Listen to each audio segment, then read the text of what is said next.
तो मान लीजिए आप कुरकुरे बेचते हैं, ठीक है, मैंने बैटरी बनाया, बैटरी का नाम रख दिया कुरकुरे और whatever it is.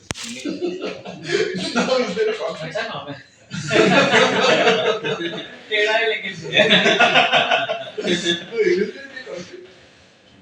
see ideally from a rule of the land perspective high possibility no लेकिन there will always be if you are fighting with a bigger brand is that the space where you want to go and spend your time and energy I understand. नहीं जैसे Apollo tyres versus Apollo pharmacy हाँ, okay. No issue पर से Spelling भी same है. हाँ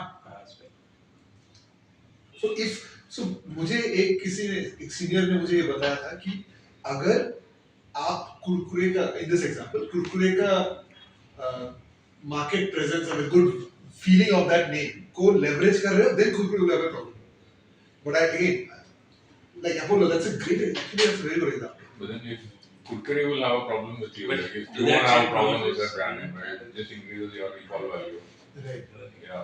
Apollo You're tires getting is something like- out of it. Yeah. Right? So, I know it's a different space and all that. अलग ही होगा But Apollo pharmacy तो it depends on who's kind of Hyderabad private is the brand, who's some brand. doctor Yes. I remember back Ferrari wanted to launch a F-150, and then Ford has this like cult following for their F-150 trucks. So they actually filed a case against Ferrari that they can't name their car F-150, even though they're completely like a large pickup truck, like a Toyota, like a Hilux kind of a truck, and this is Ferrari, obviously. But still, they didn't let them have F-150. They had probably had a very strong case as well.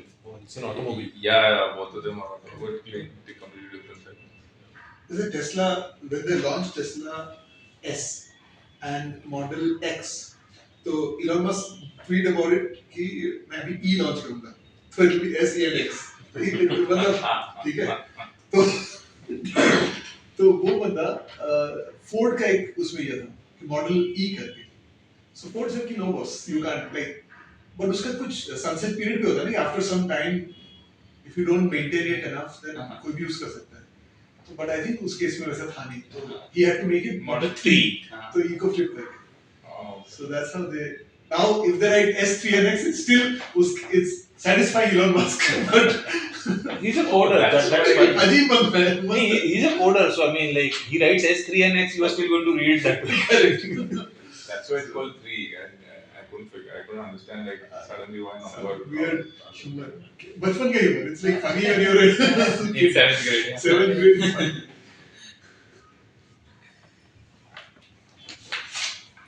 I think you'll go first man good आप सबसे बड़ा लिख रहे Okay. ठीक है, you can start. Yes. I'll start. So the idea is we all will share some problem and how we have solved it. Or in process of some. No, not in detail, and then maybe we can have a small group because I believe once each of us give a solution or something, we all will have something to say, and because somehow or the other we have faced it in some part of our journey, and the idea is if we can break out into a group and deep dive into that problem statement, there is something I want to spend 15 minutes, 20 minutes of our time looking into this, and then we'll love Girish to have his take on it from his experience and post that. I really want Girish to talk about certain things. One of them is digitization. Second is the contract. So because contract is something that doesn't come naturally to anyone. Like, given we all are engineers and we all have started, just getting our hands dirty. And contract is something that comes with age, decades of experience, and the way contracts are evolving. So at least, so what Girish was also adding, let's not talk about technical details, but at least the broad sections of a contract that one should be aware. He cited a very amazing point today morning, I think, which is worth elaborating further. So this is the contour and structure we want to keep. Happy for any suggestion that if you might have in the course of this discussion. But yeah, we can start. Okay. So I'll start with the challenge. So right now, Excite is manufacturing cells here in India. The challenge right now is most of the materials are imported from China, and the materials itself is not designed for, let's say, a longer shelf life or ease of logistics because there they are shipping from one province to another province. But when you get into India, the complexity of the entire supply chain is very high. It needs to be temperature controlled, moisture needs to be controlled.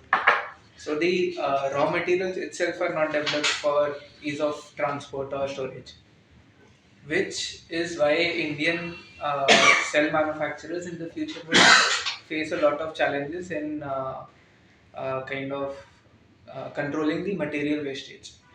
So right now in Excite, the R&D which we are doing is broadly on two things. One is of course we want to develop our internal um, high power or high energy cells. The second is how do I de-risk these issues in my supply chain? Can I increase my, let's say, shelf life of electrolyte from 3 months to 6 months? Or if I can have a better behavior in terms of the moisture, like even if my moisture jumps to 300 ppm instead of 150 ppm, my end cell would still perform the same. So these are some of the challenges which we want to kind of tackle parallel to developing the cells internally. And the second is of course identifying Indian counterparts who can supply all the raw materials. So right now I think we are just starting with identifying simpler uh, raw materials which can be localized, working with the manufacturers to co-develop or validate the products which they are offering. And slowly, I think we'll want someone to be working on all the active materials, all the binders, solvents. So this is where we are right now. Good, I mentioned another problem. But We're going to have the same problems. yeah, just to add one thing, we all say cell is commodity, CAM is commodity, graphite is commodity, but supply chain practices is not commodity. So it's just like By the way, cam and graphite is not commodity. just keep on saying from price point of view, like it's only going down and down. So where is this cost going to? Who is going to bear all this cost? Because people see, you all see all the textbook practices reports. They say okay, there's a stock exchange, there's the index, and there's the price, and there's how the sell price is. The interim cost, which is sometimes as good as the actual commodity cost, is something which nobody accounts for. And but is there clarity who is going to, how is this cost going to be amortized? How is this cost going to be passed on? And I think Pulkit can also resonate, Praneet, because we all have worked together sometime. That most of the time in the early stage, when we do a material supply chain planning, we say, okay, this is the BOM, this is 100 rupees, my gross margin is 20%, industry standard is 20, I'll take 25, I am pretty excellent now, I sell it at 125. But there's so much of cost involved in between that the gross margin is eroded in that cost itself, like the supply chain cost or conversion cost. Not conversion cost because that comes after material margin, but just inventory holding cost. So basically, what you pay is way more than what you sell, and these are not never accounted anywhere. So I think partially this is what I know from my lived understanding. Partially is because there is no record of all this. Like what are you spending on a product to product basis, and that's why we all end up in like one fine day we realize okay we have burned money or spent money on something which we never thought of. These are like very relevant to younger companies, right? Because Yes. they don't have a large supply chain team. They don't even have ways of tracking. Ki, okay, this is how much the material costed, but how much did it cost to store it? How much did it cost to like Yes. वो tracking वो नहीं होता for younger companies typically. There is another challenge, especially when you're talking about batteries. There's a very stringent life for which you can store the materials, which means Yeah. there is a cost of lost materials. You bought it and you kept it and did Mm. not use I have it. mentioned that. Yeah. Which is a write off 1 year, 2 year later. Yes, yes. Like we're talking cell manufacturing, it's a write off 3 months later. In many cases, it's the case that if even if someone is importing the electrodes and Mm. assembling and then doing the formation, all the steps from then on, in for example one of the company Nash, they have a challenge that they don't get enough demand to kind of run their line. So for them each step has to be carried out, let's say in 6 hours, 12 hours, 24 hours. So they can't make very small batches, their entire line Right. is designed to work at a certain ppm. Okay. So this also is a very pressing challenge for the next couple of years. No Indian cell manufacturer would have enough orders to ensure his line is running consistently. And in that case, either 1 week your line will run, then for a couple of days you'll have to stop the line, then again run the line. And in between all this stage, we have a lot of junk produced, and we don't have anyone to. No, but fortunately, cell suppliers have a lot of junk buyers. Junk I buyers. think that's where Still the getting A grade, B grade cells Yes. kind of probably came up now, which kind of makes sense. So, Gish, but what you were saying that a sales team has to give a rolling average, demand forecast, and the production team has to say whether they can do. But in scenarios like which is like the most common scenarios in upcoming manufacturing, like people who claim deep tech or who are into manufacturing, it's a perpetual problem. And so either you survive till the time you solve this problem, or you just wait that someday the industry will be mature enough that this rolling forecast stands not only technically but practically possible. So maybe I you don't can know. take this as a topic. I'll add a specific point in the cell supply chain over here. So the electrolytes that we use to manufacture cells at a manufacturing scale, from the date of shipping, it should be consumed within 21 days. It takes 30 days to get it to India. How do we solve for this? Air shipping And it is cannot be airshipped. it And it cannot be airshipped. yes, It yes. falls under Actually, the most stringent category I of. have noted every point which you are saying because I was very keen to know that. Your manufacturing plant should be on a cruise ship. And But start- no, start. like it has to be in China otherwise. Like, we And don't what is the have- duty structure for CAM? Depends. Okay, and like and what is the spread? 11% to 11 to 18 18. Okay, I think it's a reasonable spread. depends. I think if you can set up your manufacturing on a ship and then register the ship to China and then anchor it somewhere. Or maybe Blinkit can have its next category. I had a question. So you were saying you were trying to solve, like R&D was also looking at trying to make sure the materials don't degrade over time and all. But that would be under your suppliers' control, right? Because would you So be right now we are working with all the Chinese suppliers. Okay. Now internally, when we float, let's say our RFIs to Indian suppliers, Okay. we ask them, "Ki, is there a way we can change some parameters so that your shelf life increases, Okay. or my conditions or operating conditions to store the material Okay. can be a bit flexible. So instead of just having, let's say, at 10 degree plus minus 2, can I keep it at 25 degrees Celsius?" Okay. So the point I was trying to make is, I don't know how many initiatives in India are being taken up in tackling supply chain related challenges in cell development. It's mostly कि मैं और energy densive Energy बनाऊंगा, density, मैं C rate yeah. बढ़ा दूंगा.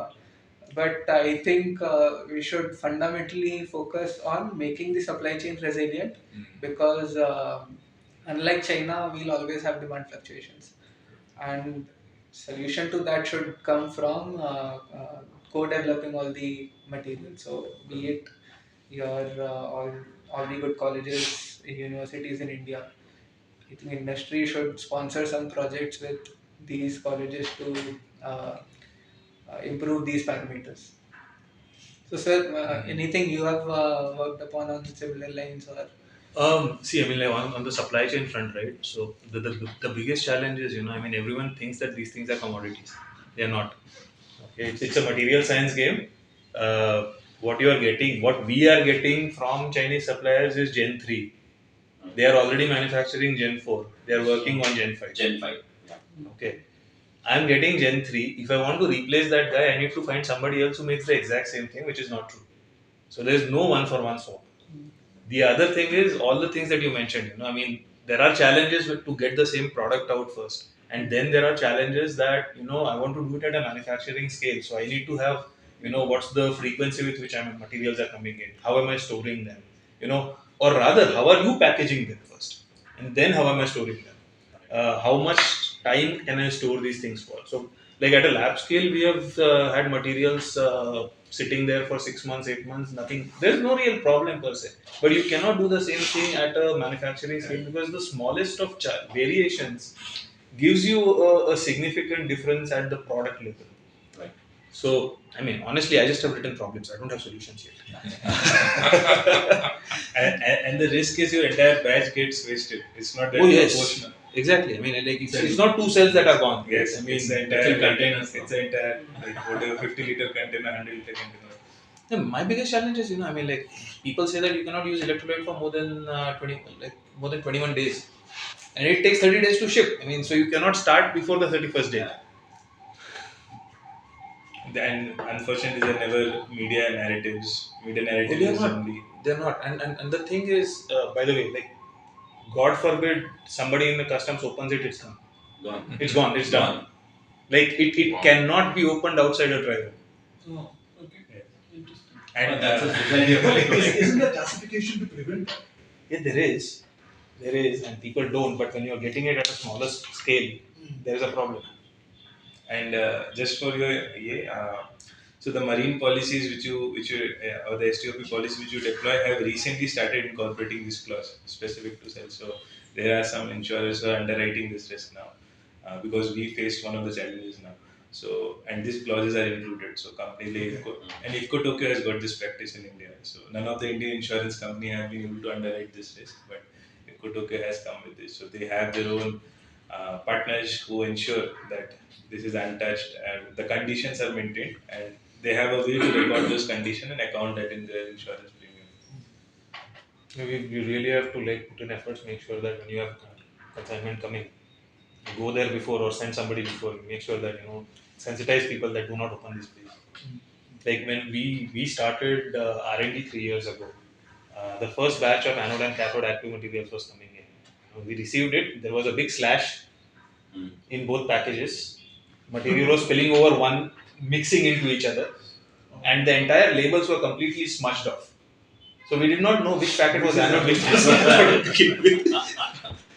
The first batches of cells we were making for like 3-4 weeks, we were like, ये cell चल नहीं रहा है, हम कुछ गलत कर रहे हैं. What mistake are we making? What mistake are we making? Eventually realized that cathode का cell बना रहे थे और material used था anode, so it's running in the wrong. Sorry, sugar.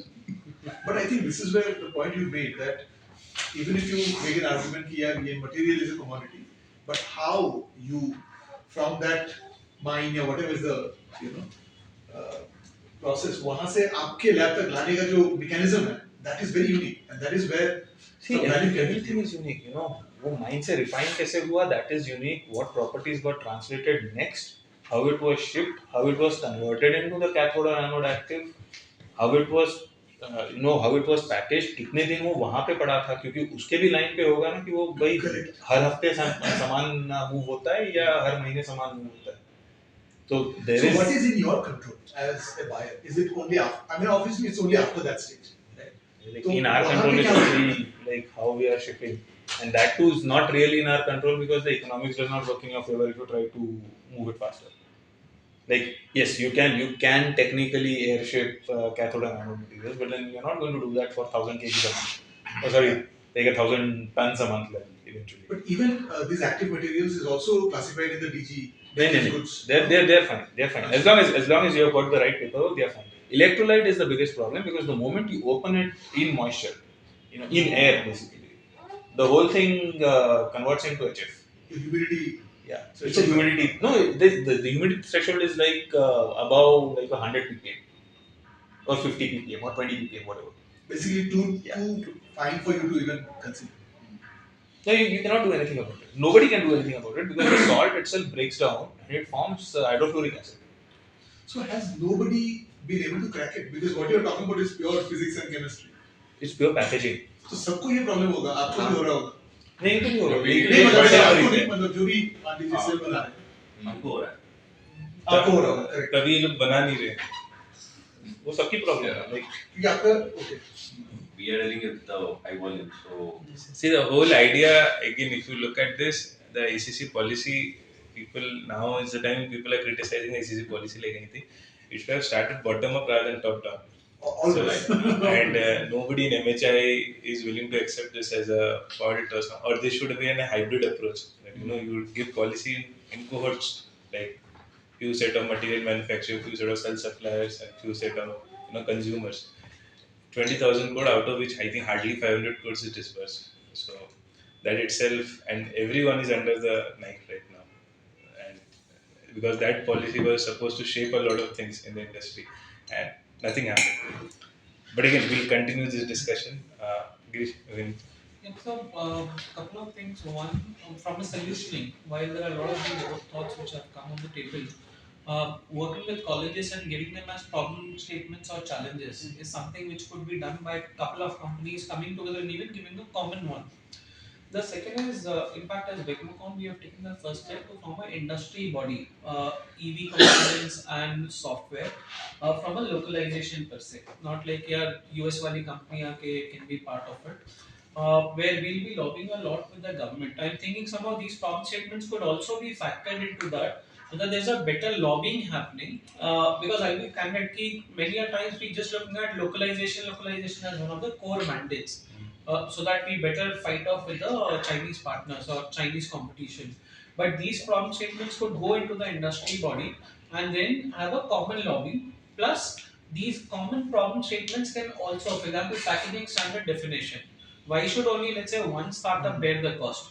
There could be bunch of five startups from the same body saying, "Chalo, yeah, 20% each. Let's hire an external agency and get this packaging standards defined."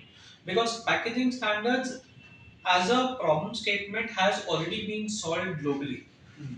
In whether we say for it's happening for this specific case or not, we need to check. But generally, there are experts which exist. Point is they come at a certain premium. So from a startup per se, five startups come together, bear the cost, and get it done through that body is what I see as a solutioning there.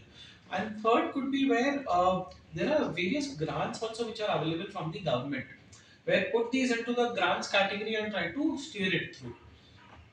Those were 3 points I thought overall. Any target ministry which is a part of, what are the target ministries for this lobby? So we'll be going across. So I spoke to Mr. Sudhanshu.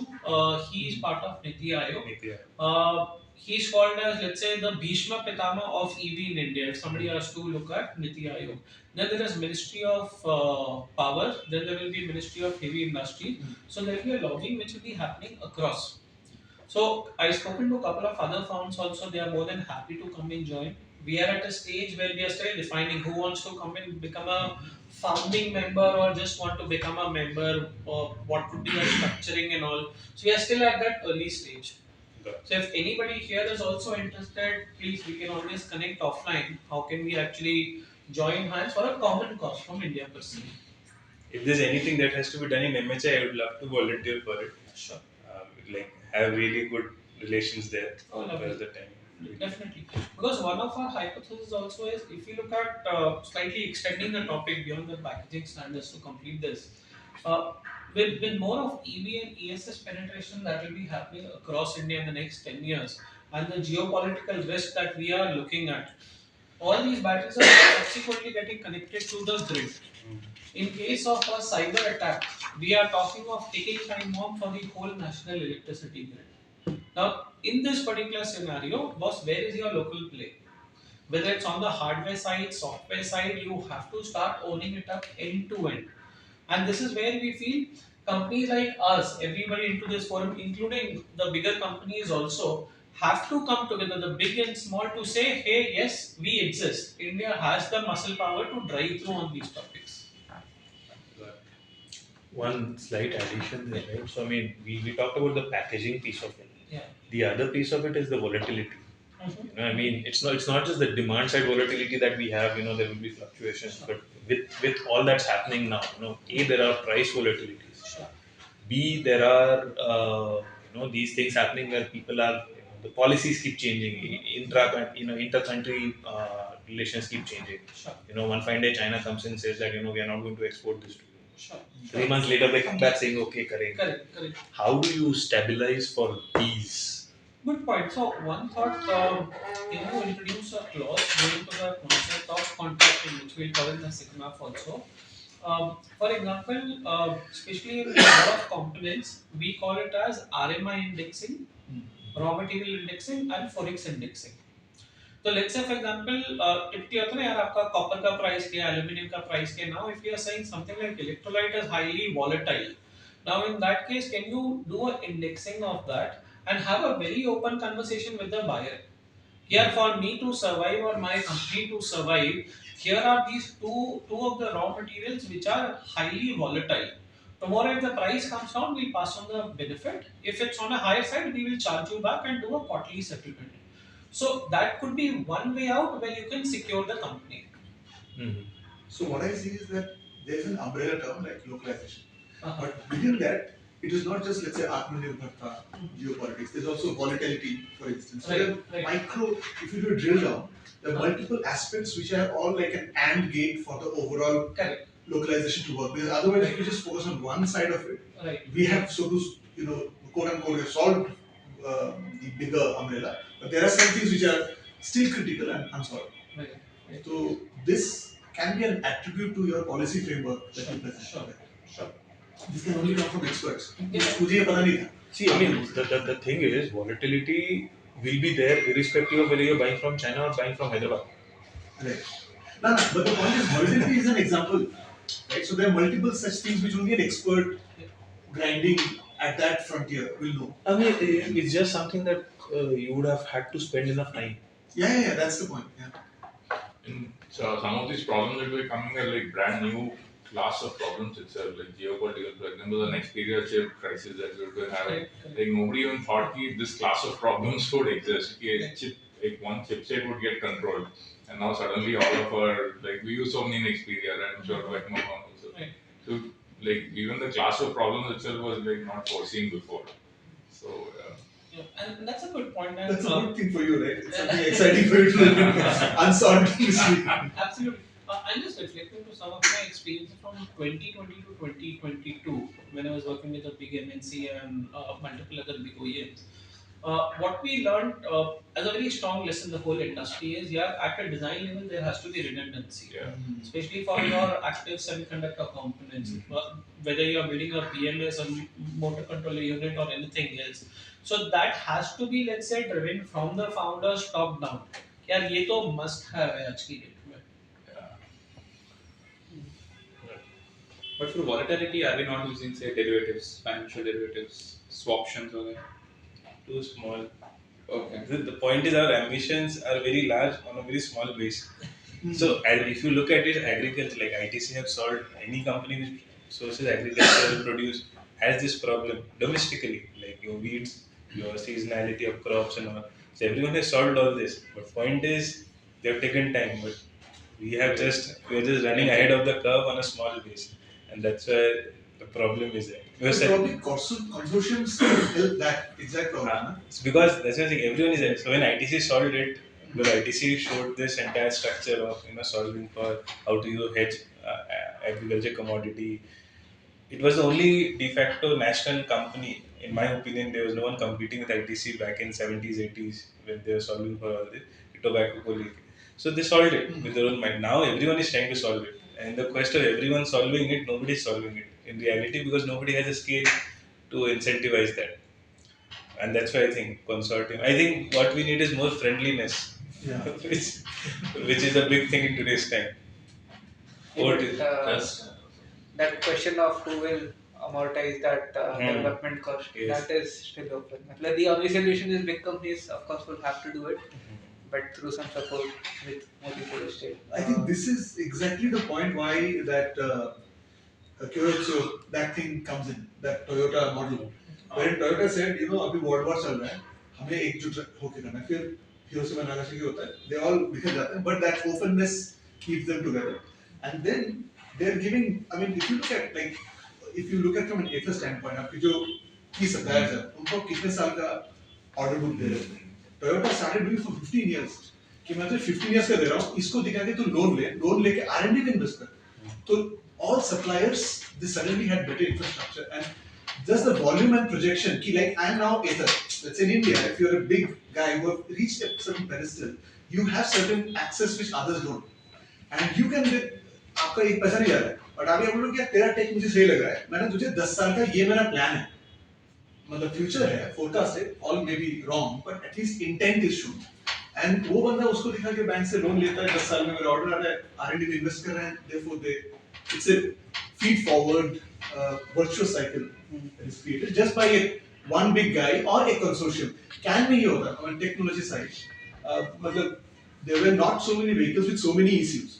एक गाड़ी हुई तो and I think if I'm not wrong this is Benz का एक Maybach गाड़ी जहाँ पे too many ECUs are there and existing technology was not so they thought that cancer हो सकता है but they realized कि sample set छोटा है साल में 50 गाड़ियाँ बनेंगी how does new development can and blah blah blah how does it go they all came together and it's a consortium that made can and today it's everywhere right it's so we need that Toyota who wants to be that Toyota So, is there a problem statement that a consortium has solved in, let's say, in the auto industry or in the energy industry or the component industry?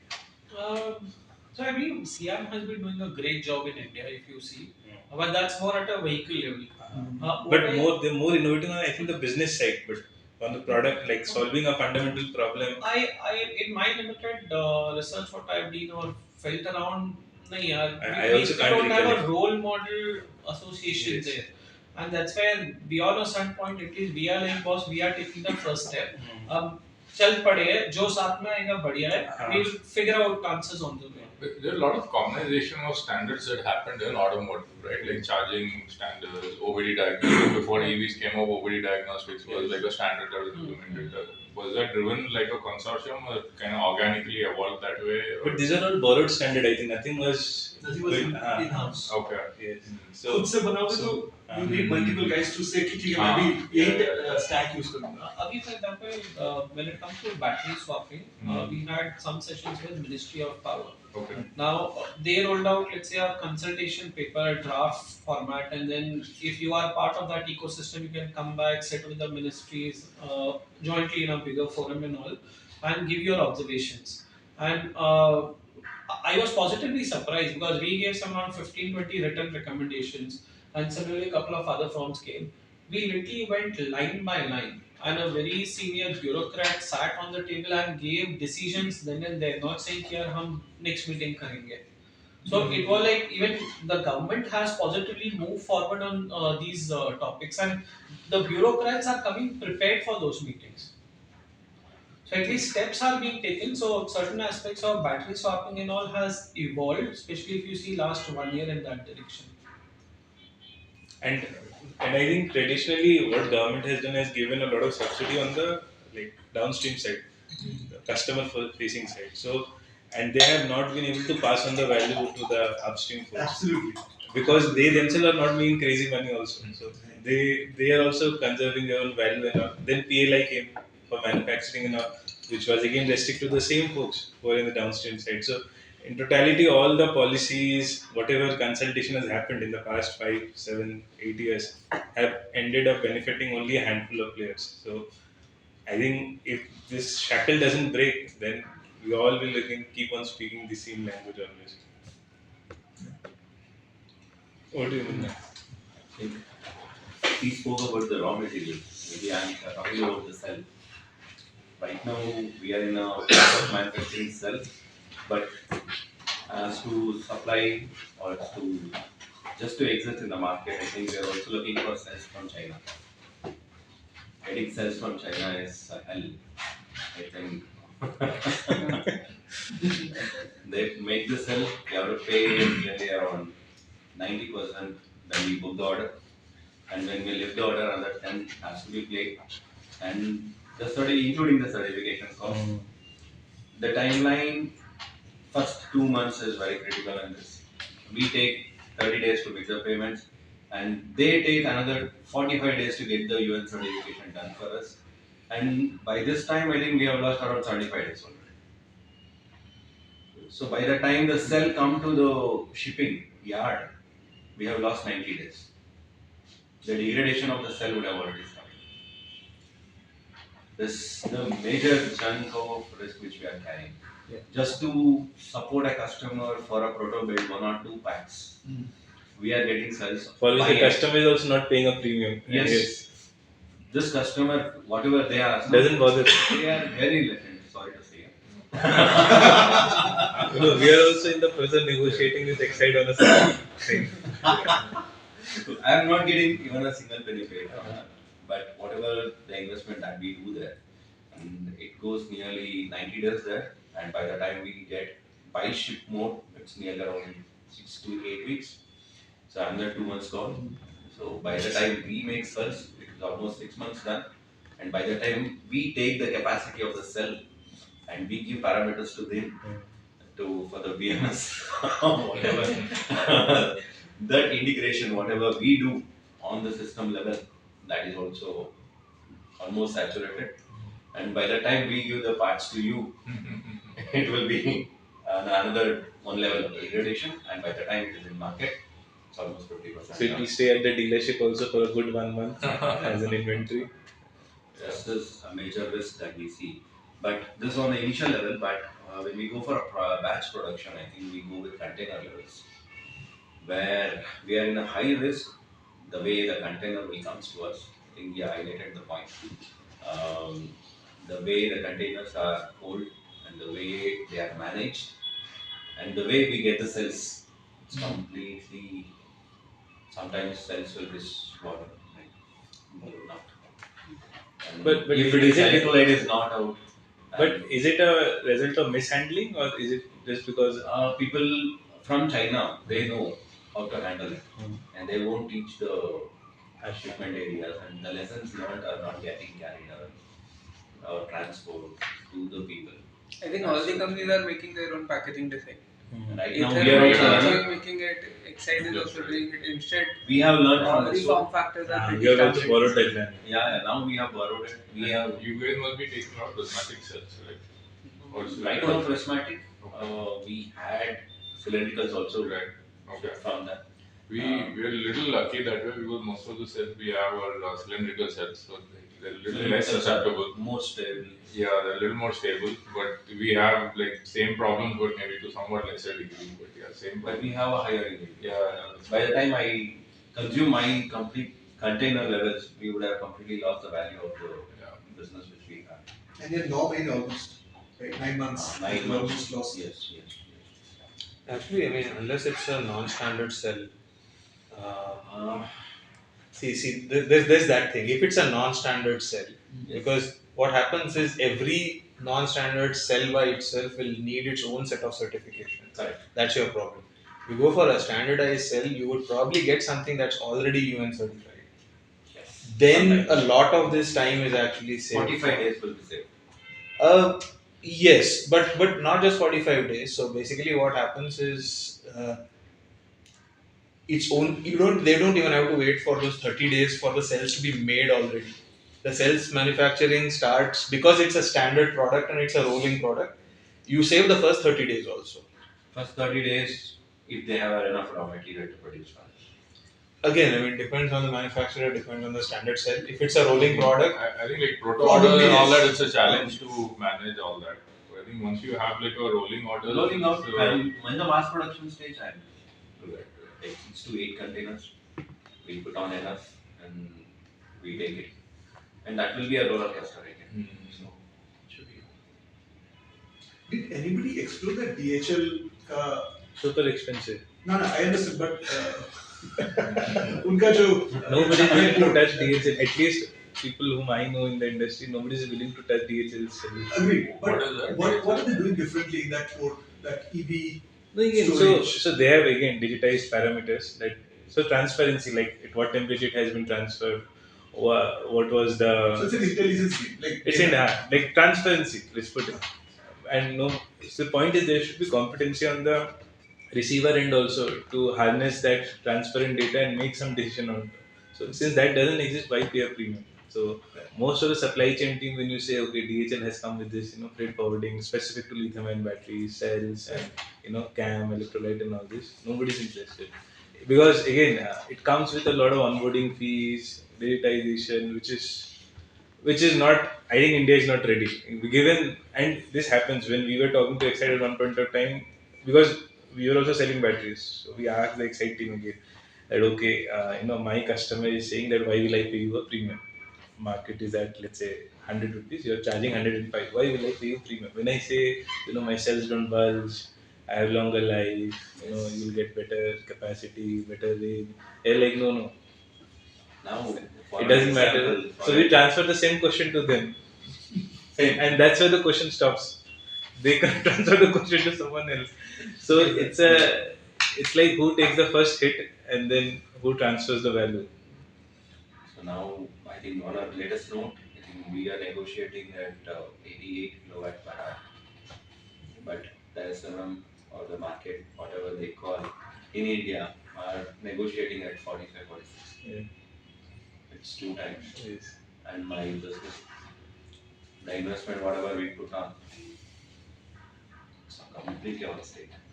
And the same thing, like, so this Atul also says a lot of time, like, I spent so much of money to put the factory, plant, machinery, land. Yeah, So I'll definitely be expensive. So how is this a logic of? But again, you chose to do it. You chose to do it ahead of the time, ahead of market. So you reap the benefits, you reap the risk. That's we it. have the risk also. Huge risk. But we are not supposed to open up so much. Yes. But we discussed about openness being critical. Solving the biggest picture. You can pause the recording for 5 minutes. Off the record. Off the record. So again, these are like very candid conversations. Yeah. Did anybody reach out to the specialist SEM firms like let's say Susho, Toyota Susho, or anybody who can work with a like instead of you already being a part of the conglomerate or sorry consortium, instead of that already being a reality, you have been more at hand. Individually, if you hire somebody at Toyota Susho, right? How does that roll out? Do anybody have that exposure? See, the whole thing is there are a lot of Japanese companies already in India, in this value chain, right from someone like a KRI Japan to Musashi and the other larger companies. So, if somebody is best positioned to understand the synergies of somebody like Toyota with in the supply chain integration, it has to be these Japanese companies. Since and Indian companies will be benchmarking their practice. So, since they themselves have not done, so the other companies have not thought of going that route. So I had a discussion with Toyota Tsusho once. So their point was that I can ensure that आपका जो negotiated price है, we can do better than that because I come with some volume and that's in Kirogutsu concept, right? So but again, that's after you have the bomb fixed, right? And that's where my piece comes in that we are very early stage, and till you are sure क्या लाना है, right? Supply chain is a discussion for a higher table, and you're still a kid. Yes, yes, Yes. But I think one observation that I had was it is as a startup when you're making something पहली बार, right? You don't go with the typical V model or a waterfall model जो systems you go with the spiral. ये करना अच्छा ये गलत है अच्छा ये वापस कुछ so you do a spiral, right? And only when things start getting हाँ ये बैठ रहा है, right? This system works. Now you are हाँ चलो सेल ये होगा, राइट फिर ओएम बोलता है ये सब नहीं यूज कर सकते वो अलग स्टोरी है फिर आप ये करते हो फिर वो करते हो so you make things start falling in place gradually maturity बनता है आपका product at that point you think of a view model something more robust where you but by that time you are short of any resources. correct and because time to learn Uh-huh. right?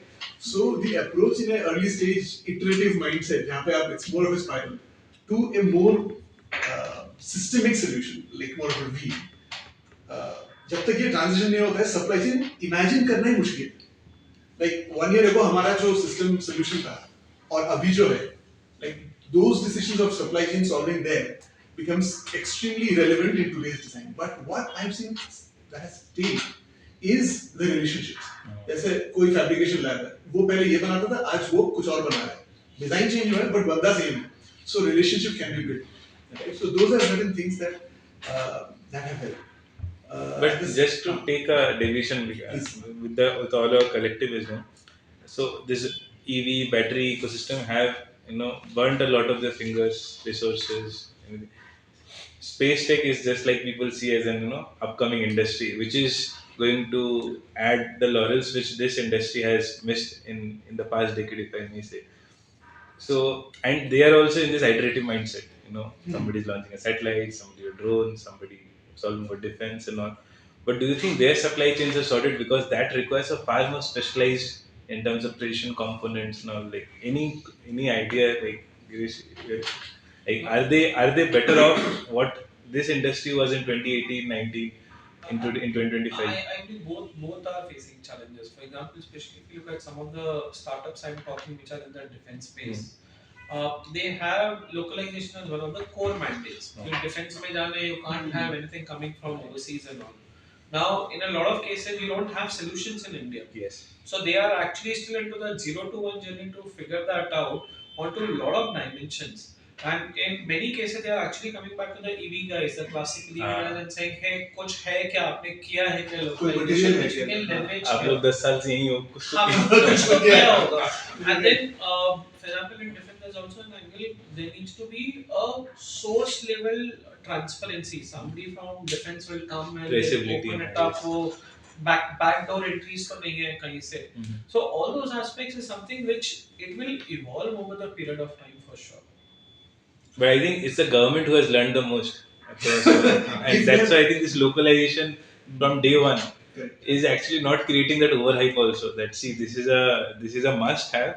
So solve this and then expect anything out of the ecosystem. The good thing, especially in the case of defense, there is more predictability. What I mean by this is, for example, there are those IDEX challenges which gets rolled out. 5 crore दे दिया ठीक है आप कर दो. Along with that, there is an angle which comes in कि if you supply a minimum order quantity of X numbers, all you have to say is your prototype works, and that MOQ itself, in some cases, depending on the value of component, goes into crores of rupees. You'll be like, oh boy, ये तो मतलब you can go directly from 0 to 50 or 100 for that matter. So that predictability exists, but the entry barrier is super high. The channel to get inside it, unless you don't know folks from defense and all, it will be difficult. My personal feel. Yes. Do you think the development time? If you're talking about a software app, right, you can iterate in a week. But if you're building something automotive, it goes through a cycle of certification before you can really iterate at a product value level. Sure. And if you talk about space, right, जैसे the Mars का जो collision हो गया, right, feet versus meters का जो issue हुआ था, वो उनको जानने के लिए 4 साल गए, फिर पता चला अच्छा ये issue है, right? So RSA नहीं पहुंचता हूँ. correct. So the Europe was so is this? It appears to me, and I have a hypothesis that this may be relevant parameter. कि आप कितने जल्दी iterate कर पा रहे हो, हल्का iteration नहीं, within organization नहीं, deployed iteration, right? Is that a play जहाँ पे space tech probably has मतलब अब 4 साल बाद कुछ new बना रहे हो, right? By then software would have gone crazy, right? And maybe your chips have become they've shrunk, and so many things have happened. So is that a fair way of looking at across industries, automotive versus space, for instance? And what is the bearing that has on supply chain? क्योंकि वो कुछ जो 4 साल पहले सोच रहा होगा, अभी तो पूरा material science ही change हो गया 4 साल में. Right. So there is no straight answer to that. But frankly speaking, it will boil down to what is the maturity of the technology then at the end of 4th year. As in, you have to play in scenarios. If I come from a solution mindset, you have to envision there's a scenario 1, scenario 2, scenario 3. In that case, what will be your strategies will also vary at the supply chain level as well as at the product level. It cannot be one solution, and this is exactly how it will unfold in the 4th year. This is something I've actually experienced in Bosch. So I was given a requirement document to implement some aspect of cybersecurity, and this was in the powertrain of Bosch products. So by the time that product जो जब requirement बना था, तब cybersecurity का जो benchmark था, जब तक वो iterate होके physical product बना, मतलब anybody could hack into this, Sure. Ancient tech. So any product that merges both software and hardware together, this becomes extremely difficult to plan the supply chain में क्या होगा, क्योंकि you have chosen a supplier जिसका cyber security वाला SOC is sitting on your bigger system. अभी अगर आप देखोगे, there is AIS 189 and 190, right? Or UN 189 190, the cyber security norms which are potentially gonna get kicked in 27 के आसपास. Now that could also be kept as a true north star while working at the core tech level itself. कि हाँ यार ठीक है 2 साल 3 साल बाद आएगा. And in that case, let's at least start taking the design level measures or selection of the suppliers, keeping this in mind there. कि कल को हम ये करने वाले हैं. हाँ जी, because see, it's matter of time. There's that 189 190 is bound to kick in. भले वो 27 नहीं होगा, हो सकता है 28 होगा, but होगा जरूर वो. So it's important that for the early stage startup that also becomes a strength area, because anyways, um, if you are building the tech layer itself even before going to the product, keep that at the tech level itself, factoring in as the inputs. So this is okay. This is great perspective for me. क्योंकि security is critical. क्योंकि I have a system जो गाड़ी में वो battery doesn't come out हाँ जी, in an unintended situation. So we have 4 layers of safety, and 3 of them have to do with some cyber security aspect. So if cybersecurity is obsolete and somebody can bypass that, then what is the point of putting that additional cost? I think from my experience, the best if even if one individual doesn't know a lot about cybersecurity and all, the best solution to learn about it is go to an insurance company, the cyber insurance. They'll give you a form. They'll ask for you all kinds of data document because they are backed by global insurers who have their global practices. And once you see those undertaking and requisites, you'll realize you don't possess 90% of the data, and then you start working backwards. And in that way, you can inculcate those practices in your team. So either you can go to a standard and read through it, develop your roadmap and everything, or go to insurance companies and then it starts. And that's how a lot of small startups have learned a lot about risk, like fire safety, battery related. Best we are doing a lot of insurance now, insurance products now. That people are talking that so much of best deployments and all, but where is the risk mitigating product if a best catches fire in in a CNI application? If a EMS, nobody in India possesses a domestic EMS, and EMS is again just to convert an EMS from a Chinese transcript to English transcript, there is a licensing fee. And you don't control that. Tomorrow, if you deploy your best in a grid, forget about a grid, in a CNI application, in an apartment, restaurant, hospital, and there is a cyber attack. How will you solve for it? No idea. So what you can do is you can safeguard yourself. Okay, if something happens, I have an insurance product which can take care of the downsides. The insurance company will make sure that they extract the relevant data from you, and in that process, you and your team will only learn.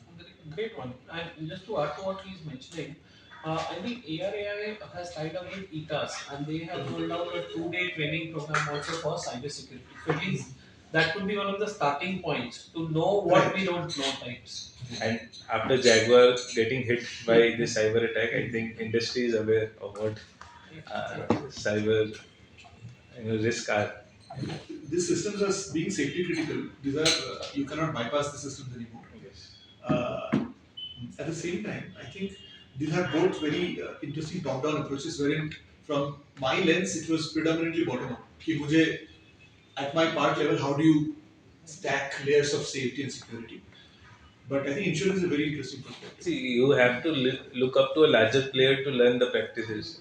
There's so much we can do only in house. Because they can also give a And given the fact that one industry which has not been indigenized is insurance industry, despite having like 5-6 decades of existence, and that's good because they're all global know-how use case that is flowing into the country. You can take a leap, face from it, and then develop your practices. But like one common risk factor across aerospace, energy, infra, probably EVs and all that is the components itself. Right? Today, every ICU comes from outside of India, so like we don't know what like some of the chips that we use, like the wireless version with the non-wireless version look exactly identical. So you could have like a sleeper, like a backdoor entry into your thing, and you like not even know. Yeah, like you. So you can secure the risk from it. But you can't, yeah. Like I remember when we were going to Godrej, one of the reasons why we got the contract from Godrej is because we had an indigenized BMS. Yes. Everybody else had a Chinese BMS, and their thing was one of their customers got. They were using about 40 Godrej forklifts, and their competitor was able to get the data and correlate their forklift movements versus the production. So the customer came back to Godrej saying we don't want Chinese BMS and all the data should also be In the Indian in the Indian servers and all that, and that's how we got the contract. But then we don't know what the chips inside the BMS are doing. Over to you. Can I just add a couple of things for the problem statement he had mentioned? I had some points. Uh, Because So if I just try to summarize what I understood as a problem statement, customers reluctant to pay a premium 90 days to get the product up to the port. By the time you get the sales ready, already 6 months gone and all, performance is a question mark. So there are three broad aspects. One, I mean from a solution per se, you might want to consider segregating the customer into two categories, the organized customers and the unorganized customers. So anything to do with customization needs to be done only for the organized customers. For example, if Maruti is coming on the table or TVS is coming on the table, Bajaj, fair enough, yeah, these are organized customers. But if you have unorganized customers, please don't even go through that route in terms of getting a custom made product and then try to solve. So that will be one of the very important levers which needs to be institutionalized. Some of the sales guys may not like it, but reality is if you want to solve this problem, this is your must have. It's not a nice to have. The second one you might want to consider, and this is again a more at an industry level, we are already as Vecmocon working on it, bringing in the battery passport or battery Aadhaars from a tracking per se. Because at end of the day, when these products are going into the field also, there are certain aspects which will come back, right? From a performance per se and other aspects. So if you have a traceability, it's slightly easier to diagnose and take certain steps. The third dimension I will say is more at the execution level. So some fine print. Samples pay, ideally there should not be any warranty given. So that your performance growth, customer expectation can be calibrated. Second, there needs to be a TSO sign off, a technical sign off between the customer and the buyer. Saying कि यार this is the broad contours already factoring in यार आपका 6 महीने का जो था there is a certain degradation loss. So this TSO document calibrates the expectation of the customer. Last but not the least, if the customer is not willing to pay money, ideally for samples, I will encourage push the customer to get this particular payments. But if not, it has to go on RGP basis only, returnable gate pass for a duration of 30 or 60 days, not till perpetuity. Where most of the companies on where they make mistake, they give it free of cost. And then obviously customer भी हाँ यार पड़ा है अभी देखेंगे 3 महीने बाद देखेंगे क्या फर्क पड़ता है. So if you can make that as a mandate कि boss as a company policy we are not willing to give anything free of cost. We are willing to give on returnable gate pass 30 days. It has to come back into the system and there is an alert which gets generated. So that could be the some final aspects of the third solution. One And question I just to want. add to the TSO part, like with all our cell suppliers, we have TSO that takes into account all the shipping time also, and we jointly sign off on the shipping mechanism and our storage mechanism also. And we say that even 6 months of storage, your voltage should not drop below a certain thing, and that's covered under the warranty clause. One And aspect once you I scale wanted up, to they're ask okay to was sign if, off on that. let's say your BMS, it's a complex product to develop, and if some customer is asking you to develop a certain kind of a BMS, are there cases where you have gotten into a development agreement and till the time the entire tenure expires of, let's say, delivering the prototype, the technology itself changed or the customer's expectations changed. So, how do you actually tackle it if it has ever happened? Good question. I correlate to my many years of experience how at least we have solved it out, and I put this as a practice already into my sphere of influence. When it goes back to your contract, there is an aspect with respect to termination.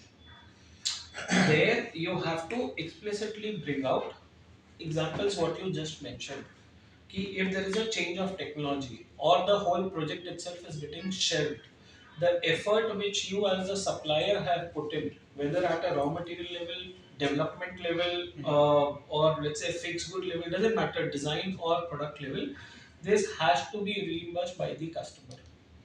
The problem that happens is many a time the journey is taken, these clauses have not even been discussed, it's never gone as part of the fine print in the quotation, and there's an expectation mismatch between the buyer and supplier. So if this clause can be put in into your master supply agreement or development agreement or whatever framework agreement, these issues can be solved. But I how think eagerly can a customer accept, like a potential customer will accept all these clauses? Because see, it's again the supply demand. You do it or someone else will do it, Correct. and then that keeps on moving away. So this is where at least what I always vouch for is get it in writing from the customer that he is signing up that we are moving forward in this particular journey. There are no verbal understandings and all. Now, if we have agreed that we are moving forward in this direction, and there is a, let's say, a development fee. If you are waiving off the development fee, there needs to be that thing also captured, right? If it gets sacked, then Correct, because at the end of the day, there is, especially as startup, it's not about the effort that let's say 50 people have put in. I believe there's a bigger opportunity cost. The same 50 people could have worked on to something else and more revenue could have trickled down. I think just an example on that, one thing what worked with us is we signed off with the customer Godrej on overall product development roadmap itself. We told them we were building a cylindrical cells ka pack now, and first 10 packs will be at like 40% margin, something or cover or design this thing, and then we put a roadmap of bringing the price down. And we said 6 months down the line, all of these products are going to go towards this prismatic architecture, and this will be the price point for the first 20 packs of that and all that. So we signed off on the product development roadmap itself and like a slab wise pricing to cover our design expenses on top of the RM indexing So agreement. customers like Godrej are like the gold standard, like in terms of like how we had an experience with Godrej. But the problem with this industry is our end customer is mostly a large OEM or a similar kind of who are like the toughest of the toughest stakeholders to get into, and they work on their own whims and fancies, like what Bosch has been able to do for a Maruti, Mahindra, Tata, and all. None of the startup has yet been able to put a dent onto it, and again, it's just that the engagement evolves with time, and one fine day you realize that okay, it doesn't exist. And we at Logline have faced this with almost every OEM in the country. So, and we wanted to have this clause with a lot of, but again, either you work or you just don't work. I relate to this. I'll tell you, 2 weeks back, I was actually in Pune, and fortunately, we did a commercial sign off also with one of the leading OEMs. For there were 3 opportunities we were chasing. 2 opportunities we literally signed होता ना terms conditions paper पे करके sign off किया. Third वाला clearly we are walking away. So I literally refuse. I am not signing up. I'm okay not to do that business. And this is where, as startups, we need to have our boundary conditions very clear. There are certain aspects, if you don't get it right from the beginning itself, you are actually होता ना getting onto a trajectory जहाँ पे company बंद हो सकती है आज से 2 साल बाद. Yes. So why sign up for something? It's better not to do those businesses. What do you think? And before you take that, we want to take a 10-minute break. just Yeah. Washroom break. Nice, good problem statement. Be facing it very practical.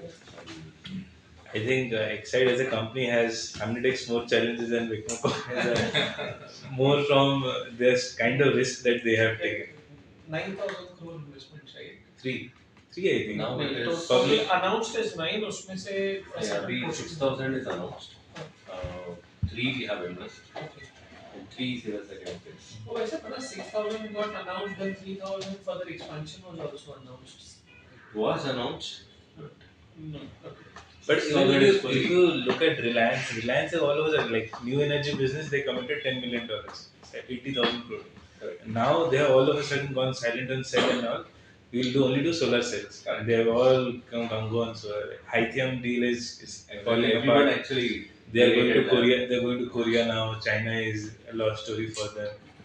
So There was an investment in Tata recently, right? Yesterday, there was an investment announced in Tata Power or something recently, right? Tata Power from Reliance. Not Reliance. Like some other Chinese company invested in like Tata for like, some 10% stake or something. Not Tata Power. Tata's cell division or something. Yeah.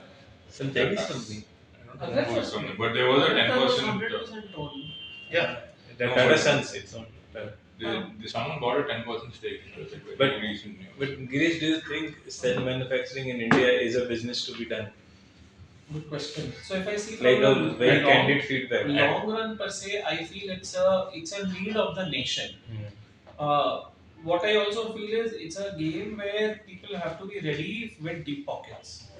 Anybody who's trying to think here, I'll come in, I'll deploy a small capital, I'll take a chance for a year, chalega nahi chalega, it will not fly. Yes. So, for example, I know one of the other firms, they have a extremely strong US, Korea, India angle coming into the picture. So they are Cell is not just being looked at India as a territory. You have to look at that global play and how do you leverage on that learnings coming from that other territories. If some of those basic hygiene levers are missing, difficult, frankly speaking, to really scale up big time. And I think so I was speaking to someone in Tata, one of my ex-colleague and all. The cell industry is exactly like what steel industry was in the 60s or 70s. It was the need of the nation. Everyone was just, making mockery of the fact that Indians cannot make steel and everyone, and then the Tatas came in, the Jindals followed, SAIL came in. But the whole reason that SAIL came in was a big impetus to the ecosystem that there's a government entity which is coming and putting it, developing the supply chain for others to harness it. So there was a government who took the cost, amortize it on its own, and the ecosystem learned. But this is one industry, and that approach has lost its way now. Now it's all private players who have to come, develop, and fulfill the needs of the nation. And in the quest of that, deep pocket guys are not much interested. And also the other angle becomes here. One is the tech part, second part is the machines to produce, third is the people know-how. If we zoom out the situation of 2025 today, all three are largely being controlled by China itself, right? So there has to be a capacity building on all three dimensions. It cannot just be one. And this is what I personally feel. Because team में से एक lever भी missing है. You are still trying to get a stool in place where all three legs are required. तीसरा वाला हिलता डुलता रहेगा. What are the three again? Sorry. One is your tech itself. For example, you are going from lithium, sodium, whatever this could be. The second leg will be the machinery to produce it. And the third leg is the capability of people. And then all three are missing today. Just I didn't get. I was thinking about the. No, all three are missing today. all three are missing today. Missing and missing. the beauty is because the stage we are in, this is exactly where startups can come and start making dent. जहाँ पर even if they are able to get certain portion right, yeah, there will be somebody big who will come and say, "Yeah, come join hands," and that's where then the puzzle would keep getting solved. And it's not that all three have to be solved in India in the next 5 years itself. Some portions could be done where India and Japan joins hands, India and Korea join hands, and then take your machinery aspect gets sorted because machinery you cannot just get it in the next 1 year itself. कि India में सब खड़े हो गए types. But if you look at it, if you start developing cell or any ancillary components around battery, EV, and all, the downstream players are like either the OEM or energy storage player. Right? And none of them are encouraging any startups in its true sense. Like, okay, there is a lip service, there is a headline, but nobody has a 10-year strategy with any startup that, okay, this is what we'll. Well, I don't know about Ecmocon in that point of view, but whatever is available in the public. And that's why we see the ecosystem will never develop because what you make the best, let's say you make a cell which is, let's say, 500 watt of TV, best in class C rates, life cycle. But when you go to sell to a OEM and all, you cannot because they will say, okay, you have made it in a lab, prove it in a factory, prove it in a gigawatt hour, 10 gigawatt hour. You need capital. For that capital, you need equity. You have to create leverage. Nobody will give you that, and then you are again at the mercy of the larger player. So if your end game is being at the mercy of a larger player, then why not take them in cognizance on day one rather than navigating a uncertain territory and then expecting that one fine day a Maruti, Mahindra, Reliance, Exciter, Amaraja will come and take my technology product and I'll be a major stakeholder in that. And then that's where the concept of let's say anchor customer or mentor customer starts kicking in. Yes. Do you have a mentor customer who like okay, na yaar, they will help you survive those initial few years and not just from a money that comes into the company but also from a learning per se that the capability of the firm goes significantly higher. Over to you, Pranit. Okay. So I think this is going to be a different flavor. We'll talk about cells and raw materials and all that. This is more on the electronic side. So probably you can relate to this. So I work with the electronics and battery team. So we have like more than 400 odd passive and active components that we keep sourcing from all over Asia. Um, and because we obviously want the best prices, we have like really large MOQs, really large OPOs, things like that. And from a cost point of view, it's okay, but when we want to implement changes, when we want to implement cost reduction ideas, new features, things like that, we end up sitting on a stock of like more than 3 crores, 4 crores, and like we don't know what to do with it. And it's become a challenge on three-fold. One is we don't have an enterprise system yet where we have visibility of okay, this is how much stock we're sitting on for these components. So the visibility itself is not there. Right now it's sitting in like all disconnected Excel sheets. Some at our place, some at our supplier, then tier two suppliers and all of that.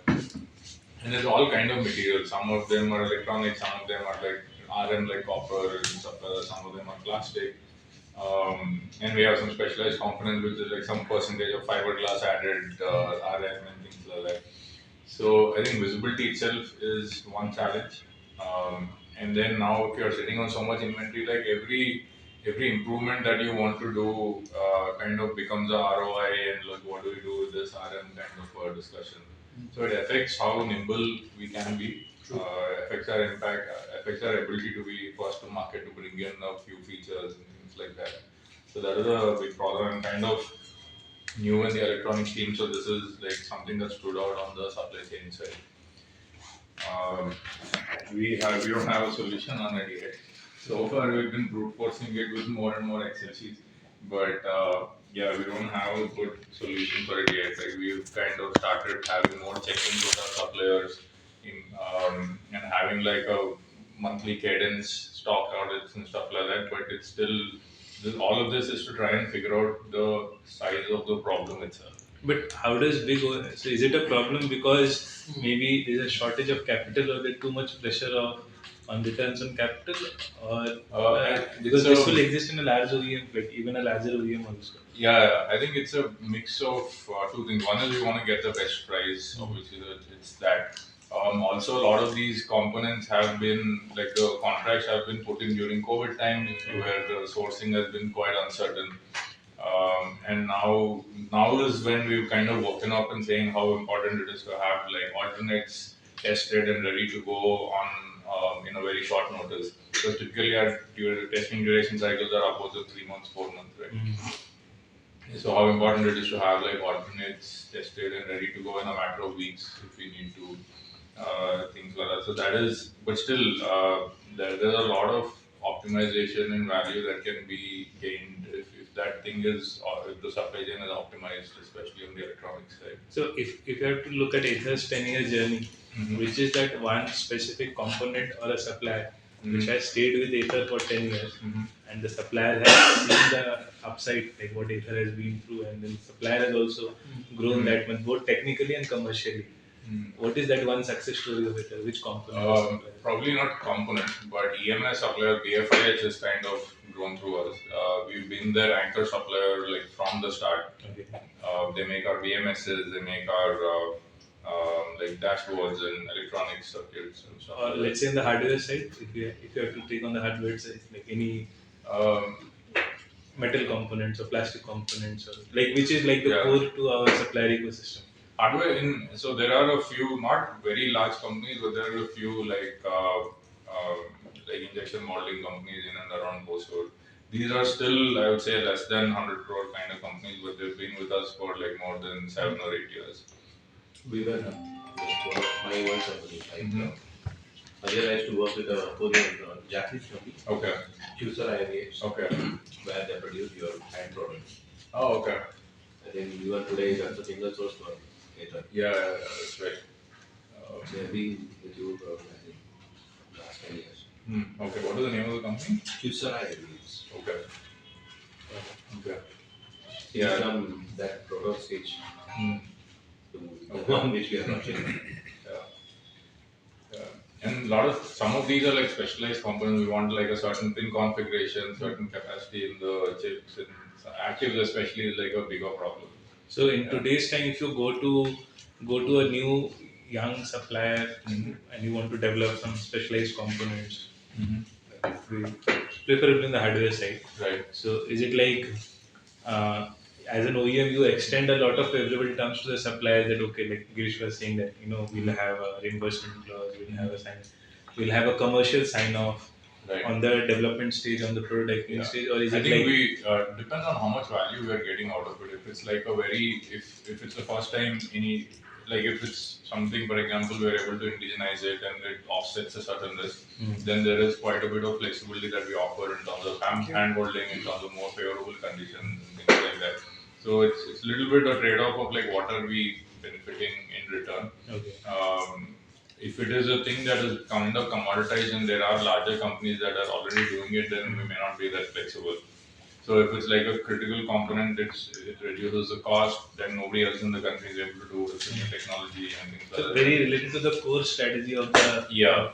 But this will be, I think, if not wrong, limited to the top 10% of the suppliers or top 10%. Yeah.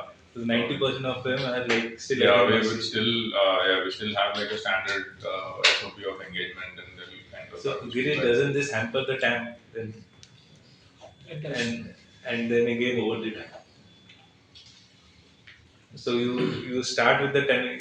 So if you're a young startup, you should target that 10% of a large OEM that time, Yeah. and hope that you make that inroads and then scale up to. I think that's at the end of the day, like why we as a lot of us companies are there to serve our customers and make value out of it, right? Like growing an ecosystem of suppliers is like our secondary, probably like not in terms of priorities, probably like a P2 or a P3. So we're not a government entity, we're not a lobby organization. At the end of the day, Ether exists to serve our customers and build Ether as a P1 and then build an ecosystem that's probably like a second or third priority. So if we want to like extend favorable terms and really grow a startup, it has to that value add also has to be there. So I think it's a proof of it's like a walk through fire for the startup also. That's a validation for them that they are solving a really good problem. So if they're solving a big enough problem which is of greater relevance to you, Yeah. why not expect a longer relationship from that side? Yeah, that we are like, for example, now we want to engage. We know that Excite, for example, is going to take at least 4 or 5 years, probably, somewhat lesser, to kind of come up with a cell that cost parity and quality parity with Chinese cell. But still, we want to start that relationship early so that we can kind of encourage the ecosystem and walk through that journey for the rest 2 3 years. So we have to be starting a key. We have to be solving a key requirement there. Similarly, I'm looking out for cell chip manufacturers as well. Right now, we don't have that requirement. The chip also has to be indigenized. But in the next 4 to 5 years, this requirement will come from a defense industry, also energy infrastructure, all of this, right? Like the three-tier BMS, EMS, all the chips are coming from China. So I personally, next 1 year, I'm going to be like trying to set up relationships with some of the younger chip manufacturing companies. So I think for the startups also, which are in the space of solving some key challenges like that, they I think can expect a lot of handholding from larger companies. But if you are saying I'm going to start up hardware manufacturing and I'm going to be 90% of what I'm doing is similar to everybody else, but to expect the ecosystem to invest time and resources in developing you would be unreasonable. So in chip manufacturing part, will you be open where, let's say for example, total $1 million needs to be spent? Okay. Some company says, okay, I'll put in 30%, and let's say Ether puts in 30%, remaining 30 we seek some grant, Yeah. and then we move on. Yeah, absolutely. This is something personally I want to take up. Not personal. I can drive it in Ether as well, but personally I want to explore this space in the next 1 year. Okay. For a cell point manufacturing point of view, Ether has been exploring before as well. But on the chip also want to look at it. So maybe I'll connect with you offline because there at least I'm willing to put in our skill in the game also, monetary also. Okay. Apart from resources and all on the chip designing. Okay. Have to have either as a anchor customer for the topic if I say. Sure. So why not? Yep. Absolutely. One experience that I have, I won't name the company, so it has got a grant of around $1 million from MHI. Okay. It's working on sodium ion cell. Oh, nice. It's a Pune-based company. Okay. So they got the first release of around 2 crore. So the grant was given to them in 2022. They got the first tranche in 2022 itself, which was somewhere around 2 crore. Okay. The next tranche was supposed to hit them in 2023 Okay. once they produce the first sample of 100 cells. Okay. And again, Okay. put the metric out there. These are prismatic targeting best. Prismatic. Okay. To two-wheelers. Okay. Now, till 2025, they've not got the second tranche. Okay. And the company is again surviving on a lot of industry grants, favors, whatever you may say, Okay. and the verge of acquisition. Okay. So I think grant, in your opinion, is it a very strong metric to add value to to engagement between? I won't say it's a must, it's a nice to have. But is it appreciated? So, generally, it makes slightly life easier from a financial viability. Okay. That is. Because is there a success story of a grant solving an industry problem between two or three private organizations coming together? Um, I, I believe last year ANRF, there's some government body, they rolled out certain grant and all. 11 or 7 institutes have been handpicked and consortiums have been created on specific problem statements, including NIT Sudatkal also. So last month I was researching on that. I reached out to ANRF also to get some more feedback. But that could be something to watch out. But otherwise it's been more like ये थोड़ा सा 5 करोड़ दे लो 3 करोड़ दे लो और ठीक है एक company के साथ काम करके try to drive it. Some progress happens. One thing which I know about ANRF is they pay colleges to work on an industry problem statement. Right, right. So any company, they don't have to spend a penny, but they just need to be open to, let's say, provide their R&D facility or give some guidance or review whatever research they are doing with, let's say, IIT Bombay. And just for this activity, there would be a problem statement, and ANRF would give a So, certain grant a for it. couple of days back, Gautam Adani was in our campus, college campus, and really liked his speech. He has earmarked close to 70 crores for this for the next financial year, and his statement was very clear that we'll get you the toughest of the toughest challenges from our mining industry, and if you can solve for it, come and join. And here is the center of excellence. A lot of machineries which are R&D machineries and all lab facilities, which have been sort of phased out from Adani's infrastructure, has been shifted to campus. Sure. And the entire 70 crore is given for want to procure anything, want to work on anything. But one thing I can assure you that you will be not short of any problem statement. So if you can solve it, and I'm saying it took like mining as an industry is like almost 100 years old in India, and it took 100 years for a leading player to come and announce it with so much of conviction. Before it was like, okay, I have some CSR fund, I'll drop it into this campus, this IIT, this NIT. But I think this is one, and again there's a nice news article also. There's a first time that uh, a legacy industry coming and shouting it like we will give you enough problem, come and solve it. We need more money, come and let us know. But solve for something. So there's no gap now that people can create, at least in this sector of the industry, that we want to develop tech, we want to solve problem, but there's no takers for it. So There's actually a show of intent. That's so about it. yes. And the money probably was there, Yeah. getting sprayed around. It might be in some of his CSR fund, whatever, but point is coming out publicly and saying it with so It's a much show of eagerness. intent. And so maybe someday if the likes of Reliance, Tata, anyone come and say, okay, I want to solve for energy density, I want to solve for chip manufacturing, and this is the fund earmarked for an IIT or any engineering college. Come and solve for it. It's just that when you talk to campus, they said we don't have a problem statement to work on, and the problem statement that we can work on are mostly what we get through Google or research paper or anything. So there's no industry giving us any problem. And the industry on the other side is screaming that okay, the campuses and the engineering colleges are not upgrading themselves. So intent, both of them are cribbing both of them are cribbing on the respective sides. I'll tell you what, I found that piece very interesting where ANRF actually pays for it. We have enough public funds. We just cannot pay for it. Yes. So one is communicating a problem and second is paying for it. Great. One thing, what if- Praneeth, I just wanted to say. So you said that you would be exploring local chip manufacturers, but in terms of the product clarity for the next 5 to 10 years. Mhm. Now, of course, if you're working with some supplier, Right. they would develop something. Mhm. Till the time they develop, the Right. your expectation again would be Mhm.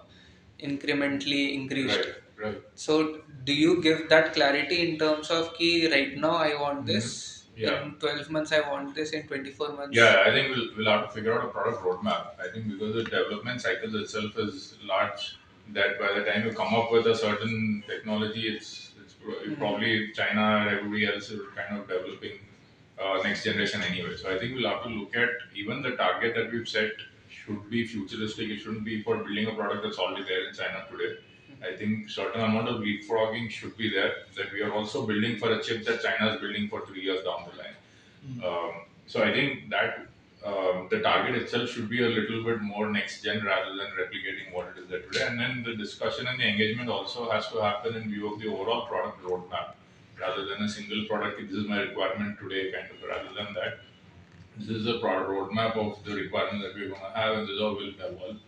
And then it should be with one eye on that roadmap and one eye for what you need maybe 2 years down the line. Because this is something which I felt Yeah. personally, that there is not much transparency in terms of all Mm. the downstream players to, Right. like, Aether should have a Mm. roadmap for what all products Right. they need to make, and the Mm. derived product roadmap for their, let's say, the energy density, what they expect Right. from their battery pack or the Yeah. BMS, and then that needs to flow Yeah. down. And that engagement is already there. For example, for TI, we use a lot of TI components, right? So we know what their product roadmap is. They roughly know what our requirements are going to be over the next 3 to 4 years. So somebody has to be a subject matter expert on either side to Yeah. guide the conversation. Yeah. The point is when two no voice comes Yeah. together and sets a roadmap, there Yeah. has to be an anchor partner, Exactly. and that's where the conversation like these come in. Like, okay, it's not And we- lack of transparency, but lack of awareness, if I may say. I And we do myself that don't with know. cell suppliers also. For example, all of the cell suppliers, every time we also talk about 2, 3 years down the line, what are the vehicles that we are going to launch, what kind of battery architecture is needed for those. So one idea is what we need to do today to keep the line running, and whatever R&D is happening today, but we're always talking 3 to 4 years into the future. So I think it has to be a roadmap rather than a specific requirement today. Yeah, that has to be there. So every time you think of a product roadmap, Mhm. right, and let's say you are planning a product which is built with carbon fiber, Right. certain more advanced stuff. Naturally, supply chain roadmap also would evolve Yeah. along with that. Yeah. So what I was just thinking is, you also mentioned about the nimble footedness, Mhm. right? With maturity, you're going down on that. Yeah. So if you kind of slice this into these three segments, right? Let's say A, B, and C, wherein you can look at a company or a startup level, that there are some companies who are extremely nimble-footed, Mhm. but they don't have the maturity to think of a concrete supply chain plan. Yeah. But they have to still do certain things in order to ensure that supply chain risks are lesser, Mm. right? Right. The strategy on supply chain, solving for supply chain will be very different for a company who's in B and a company who's in C, Yeah. where the maturity is greater but nimble footed is lesser. Right. Now, but the same model you can also therefore scale into a product level. So Aether is launching vehicle of a particular type today. Tomorrow you go into a different type, and maybe you need different suspensions and different materials there. Right. So so today in our ecosystem, right, we are naturally, to solve supply chain, you also need to get in a lot of specialists. Mm. When you have limited resources, you don't have so many headcounts who specialize in those. Yeah. Right? For example, we're such a small company, we don't have dedicated supply chain manager. But we really need that. I mean, Right. from my Yeah. experience, I know Yeah. that I need a SCM who's working closely with the designer. Right. But Yeah. I don't have the money to kind of get somebody on board. Right. Right? How does a startup in phase A, and by A I just mean this, I just jotted a simple thing, that if you're earlier, your nimble footprint is great, you can really be the fast guy, but you have very low maturity. So your problems are different. And how you have to approach supply chain has to be different. So this kind of links with the bigger thing that the lobbying and all of that we say. That how do we build an ecosystem? I don't have money. How do I solve it? From Acer point of view, I'll answer that in two ways. One is how do we do it internally, and then second is how do we work with younger or smaller companies. So internally, we kind of restructured our supply chain, saying not everybody will be working hands-on with every supplier. So we have like sector experts whose time is a lot more impactful because they're experts in that. And then we have individual supply chain guys who work with a bunch of suppliers. So we're able to leverage like some key personnel who can make like a exponential impact of their time spent within the company. So that way we built kind of a swimlane architecture where we're able to leverage. It's not a one is to one kind of a improvement that we get. So we hire sector experts to try and make sure that we're able to get more out of our sourcing team. But when it comes to helping our suppliers, so if we see that okay, our supplier does not have a like a really robust supply chain system, so we take over the purchasing and sourcing and vetting of tier two suppliers as well. So we classify our suppliers into different tiers, and then depending on their expertise, we leave the back end or downstream work to them, or we also get involved. We also like do their tool validation, die validation, or sourcing like the tier two suppliers. Inventory is also managed by us. Their supplier selection is also managed by us. So we do extend kind of a helping hand. I would say helping hand because it seems more informal, but there is a rigid framework where our supply team also gets involved in their sourcing as well. So depending on the capability of the supplier, if we decide to that we still want to work with them, then we take until they develop their own team and all that, and we can kind of be more hands on. Can this model be taken beyond the Ether ecosystem? Like again, coming to that, group consortium kind of a thought that let's say through NRF or any consolidated fund, because you need money to get these experts. Not everybody can afford that. It's similar to that same supply from a material. Now we are going more towards grey matter, right? Your buddhi. Knowledge. So can we like? Is it possible that 10 years down the line, we realize that no, we need so many experts who cannot be onboarded in full-time capacity. Also, they cannot have conflict of interest, right? So there will be general experts that you seek out. Right. They work at a fraction of the fee, and maybe like you have with many. I think this topic was discussed in one of our earlier talk. Somebody mentioned that US government has a special visa. I forgot. It's called some visa, like some fancy name, Newton visa, or none of us scientist, which is given to very specialized PhD folks or advanced researchers to come to US. So they sponsor everything, your visa, your stay, and everything. And there's a fund earmarked for it. 90% of it is taken by the government, taken care of the government to get that expert, give him the visa in one single shot. Like the visa is cleared in a day to stay in the country. There are 3 4 companies who put a requisite to the government that we want such and such expert from Korea, Japan, China, wherever, Europe. They come there, they spend 1 complete year on the payroll of US government with all the facilities, whatever can be, and then they go back. So, and the beneficiary is that 3 or 4 industries. But all these 3 or 4 companies. So these 3 or 4 companies really need to make a very compelling case that I want this expert from this industry, from this country, to solve for this and this. These are the outcomes. So there's a proper bureaucratic channel in US. So if the structure is solvable at a systemic level, then you can take it to your supply chain. These are 3 pillars. One is machine. Machine is a function of human capital. So if you can get certain experts who have been there, done that, right?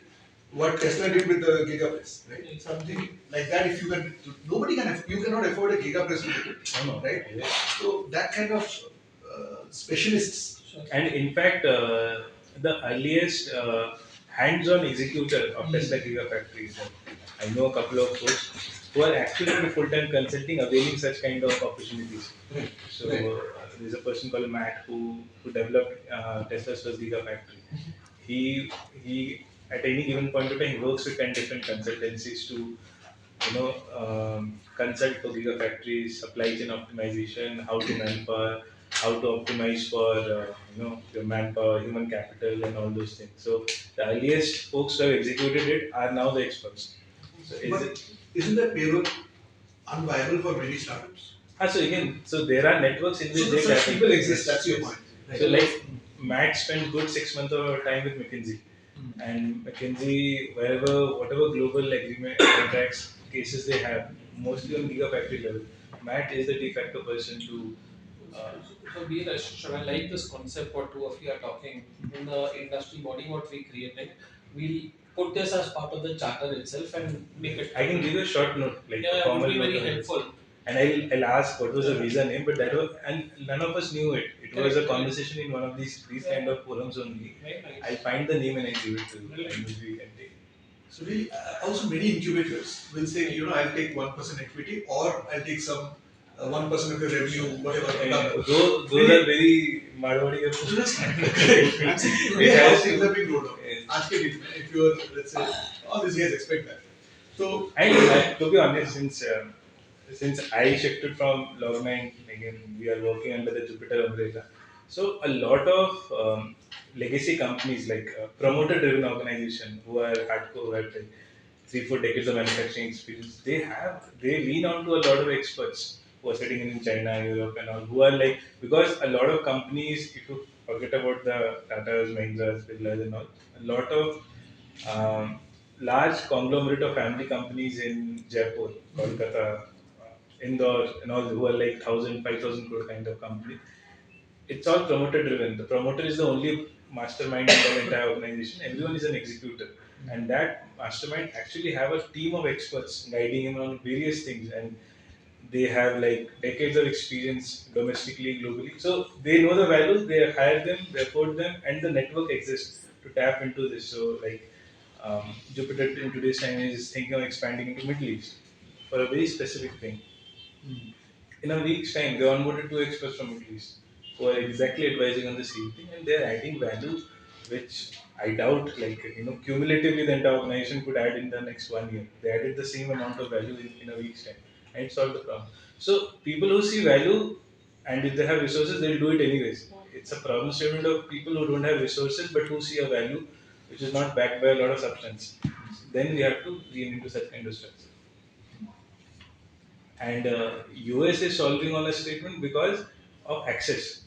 So if you need someone working on a very specific aspect of nanotechnology, a corporate reaching out to a researcher in Korea, China, they might not entertain him, but a government reaching out adds a lot more value and credibility to that person, and then that's how they'll attract them.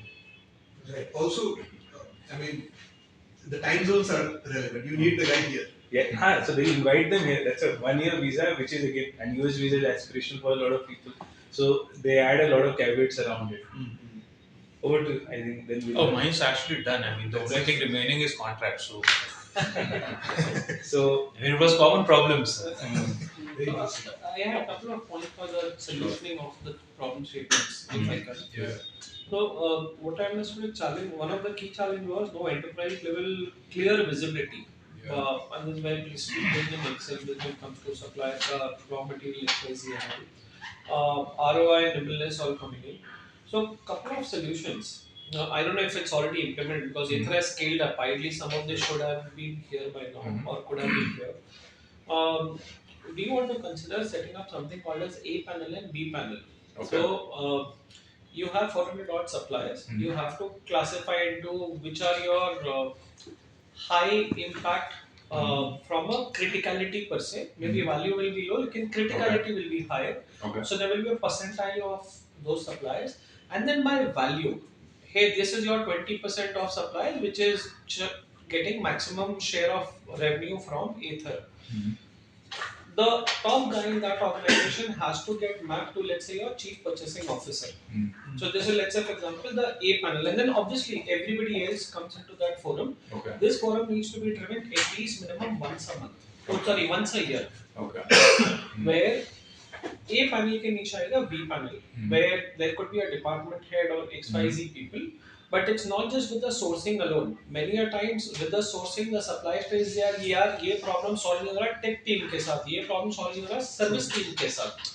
So the B panel that sourcing drives as the anchor brings in the cross-functional team, and from the supplier side, these things get sorted out. So depending on the kind of supplier, the nature of topic, the forum could be run once a quarter, once in 6 months, or even once a year. But ideally, once a quarter or once in 6 months is advisable. Topics which are not getting resolved into B panel, everybody knows keyboard, we will take it into the A panel. Okay. So this becomes one aspect. Now, where this gets fit in with respect to solving your challenge, we are already around 13th of December. What if there can be a communication which can go to all the 400 odd suppliers that this month end, considering the year end and all, We are talking of a no dues certificate, Okay. which will be published from, let's say, Ather side to all the 400 odd suppliers. And in this context, here is a template that you need to fill up. Okay. And this template is very clear what exactly you need होता है ना कि यार आपके पास वो Right, right. speciality material वाला ये वो, so it's Yeah, like yeah, yeah. nobody can mess around with the template. They have to give only in this template, and there is a clear angle associated with no dues. So the moment money is interlinked, people will be like यार भर दो Yeah. नहीं तो जाएगा नहीं.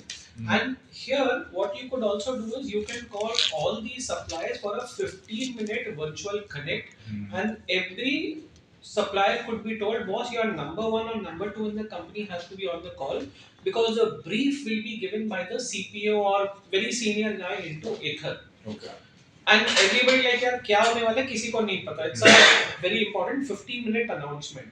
वो 15 minute में आप क्या बोलते हैं, आपका टॉप बंदा आके, hey, we are rolling this out, and in this context, no due certificate comes into the picture. Here is the template. Second, we are rolling out rewards and recognition, where we would love to hear from you itself rather than we deciding. तो उनके लिए incentive भी आ गया. So it's not just the penalization कि आपने नहीं दिया तो no due में पैसा अटक जाएगा.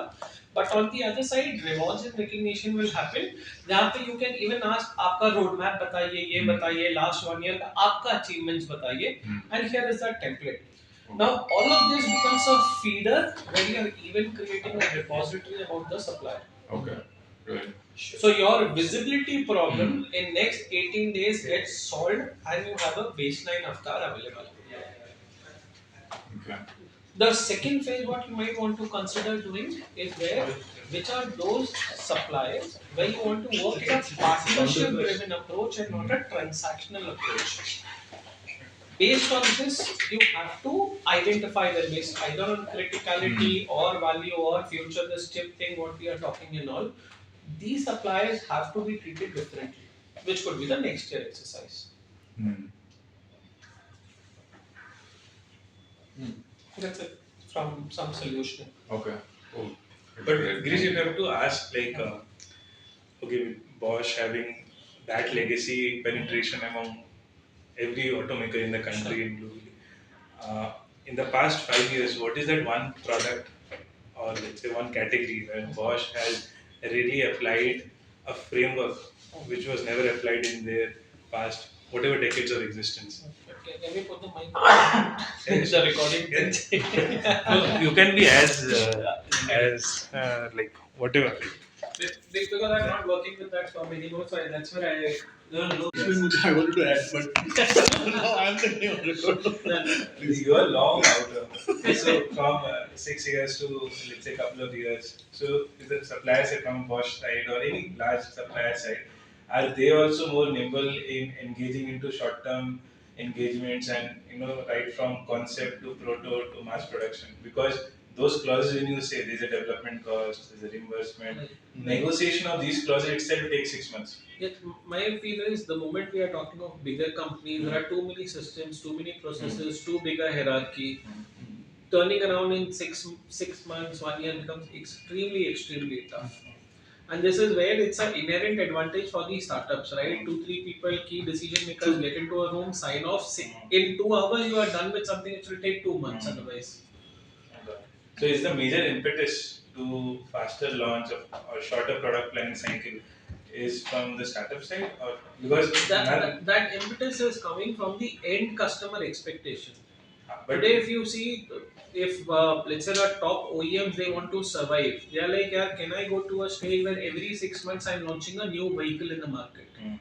Now the need is coming from the end customer, then to the OEM. Now for OEM to make it happen, the suppliers have to ramp up their product development cycle accordingly. In this case, is there a legally binding or formalized development agreement? Like, let's say they are coming up with a vehicle in every 6 months or year, and every year they have to come with a new model. Their supplier also have to keep on improving their products.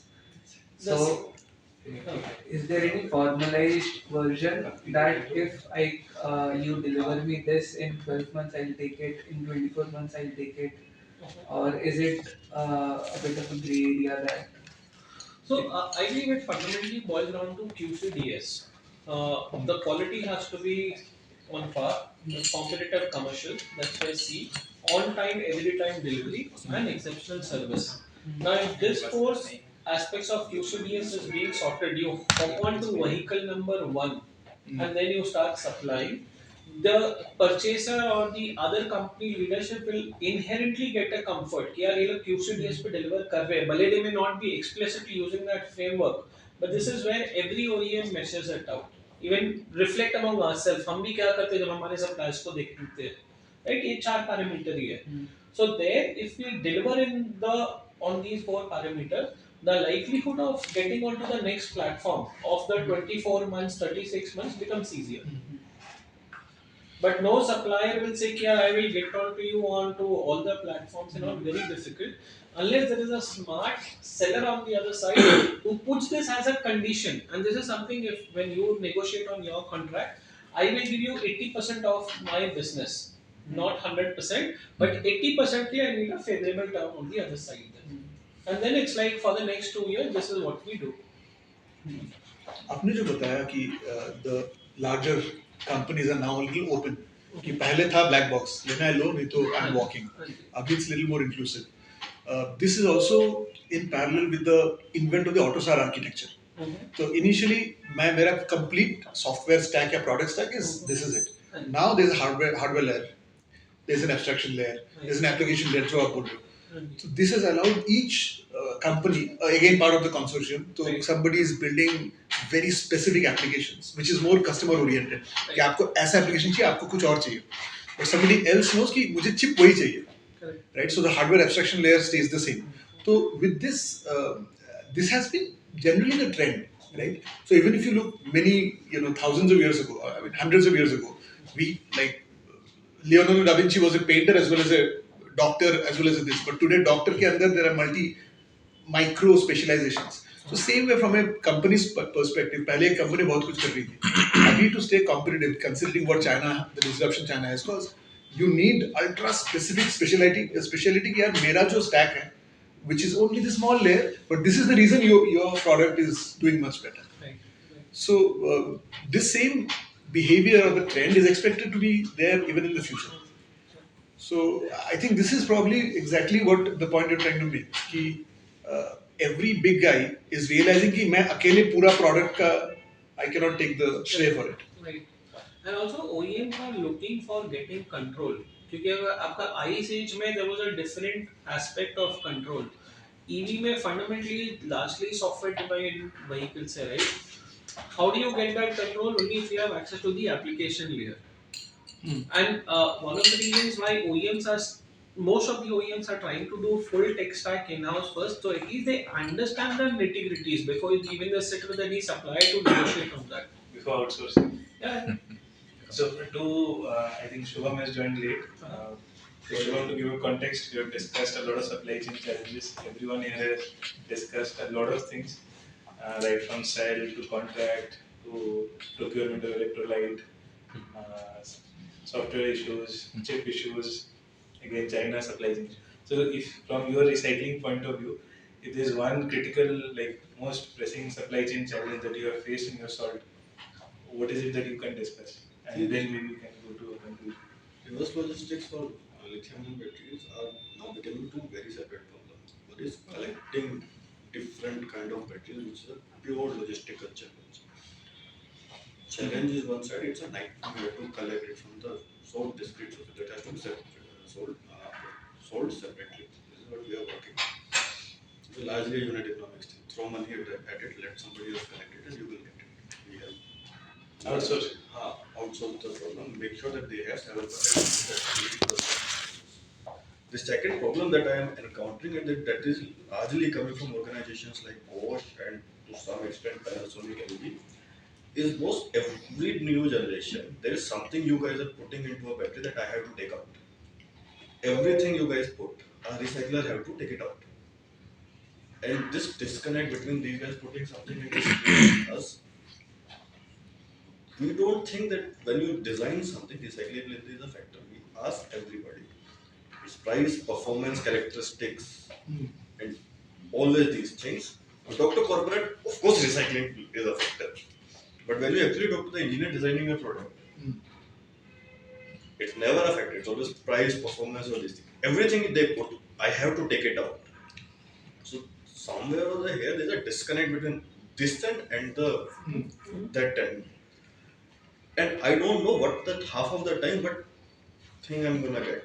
And for me, doesn't matter. There's a 15% extra gold or silver over there. For me, it's a contamination that I have to handle. You want your chips to be perform better under heat. Instead of copper, you switch to gold. Great. I have to take it out now. Ether guys, instead of air, they put fashion material. Great. I have to take it out now. So, how is there anything that you have solved in it, like any good practice globally, or maybe something that Metastable is looking into to solve? I don't know what to do over here. That's why I came to this meeting. Karna kya hai mujhse? Two things that we have tried is A, engaging with the OEM layer in between. Is like give them a recyclability. Because everything I have to do, it's gonna cost him something. Uh, and the particular factor will adjust the uh, end product price that I will pay. Second thing, we are speaking that these are obvious bad ideas. Please don't do that. Are they open to listen to this? No, yet not yet. Let me put it like the best example over here is some of the additives that Panasonic was trying to add into their electronics. Uh, I have to put things under ROHS and that cell it's contained and it's doesn't fall under that. It's a bad idea. Lead solder is a bad idea. Lead based solders when you join wires, it's a bad idea. It comes as a contamination. Certain type of plastics are extremely harmful. Like don't put Kapton tape everywhere. It's not a basic thing. So these are like, at every stage, some of these things are talking, helping, no, but So, any good practice in China, in your opinion, that should be done in India as a community, because something that we can push out for the larger ecosystem? I'm not sure. Other than battery assembly, Indians don't have that much leverage over there. No, in terms of reverse logistic or from a recycling point of view.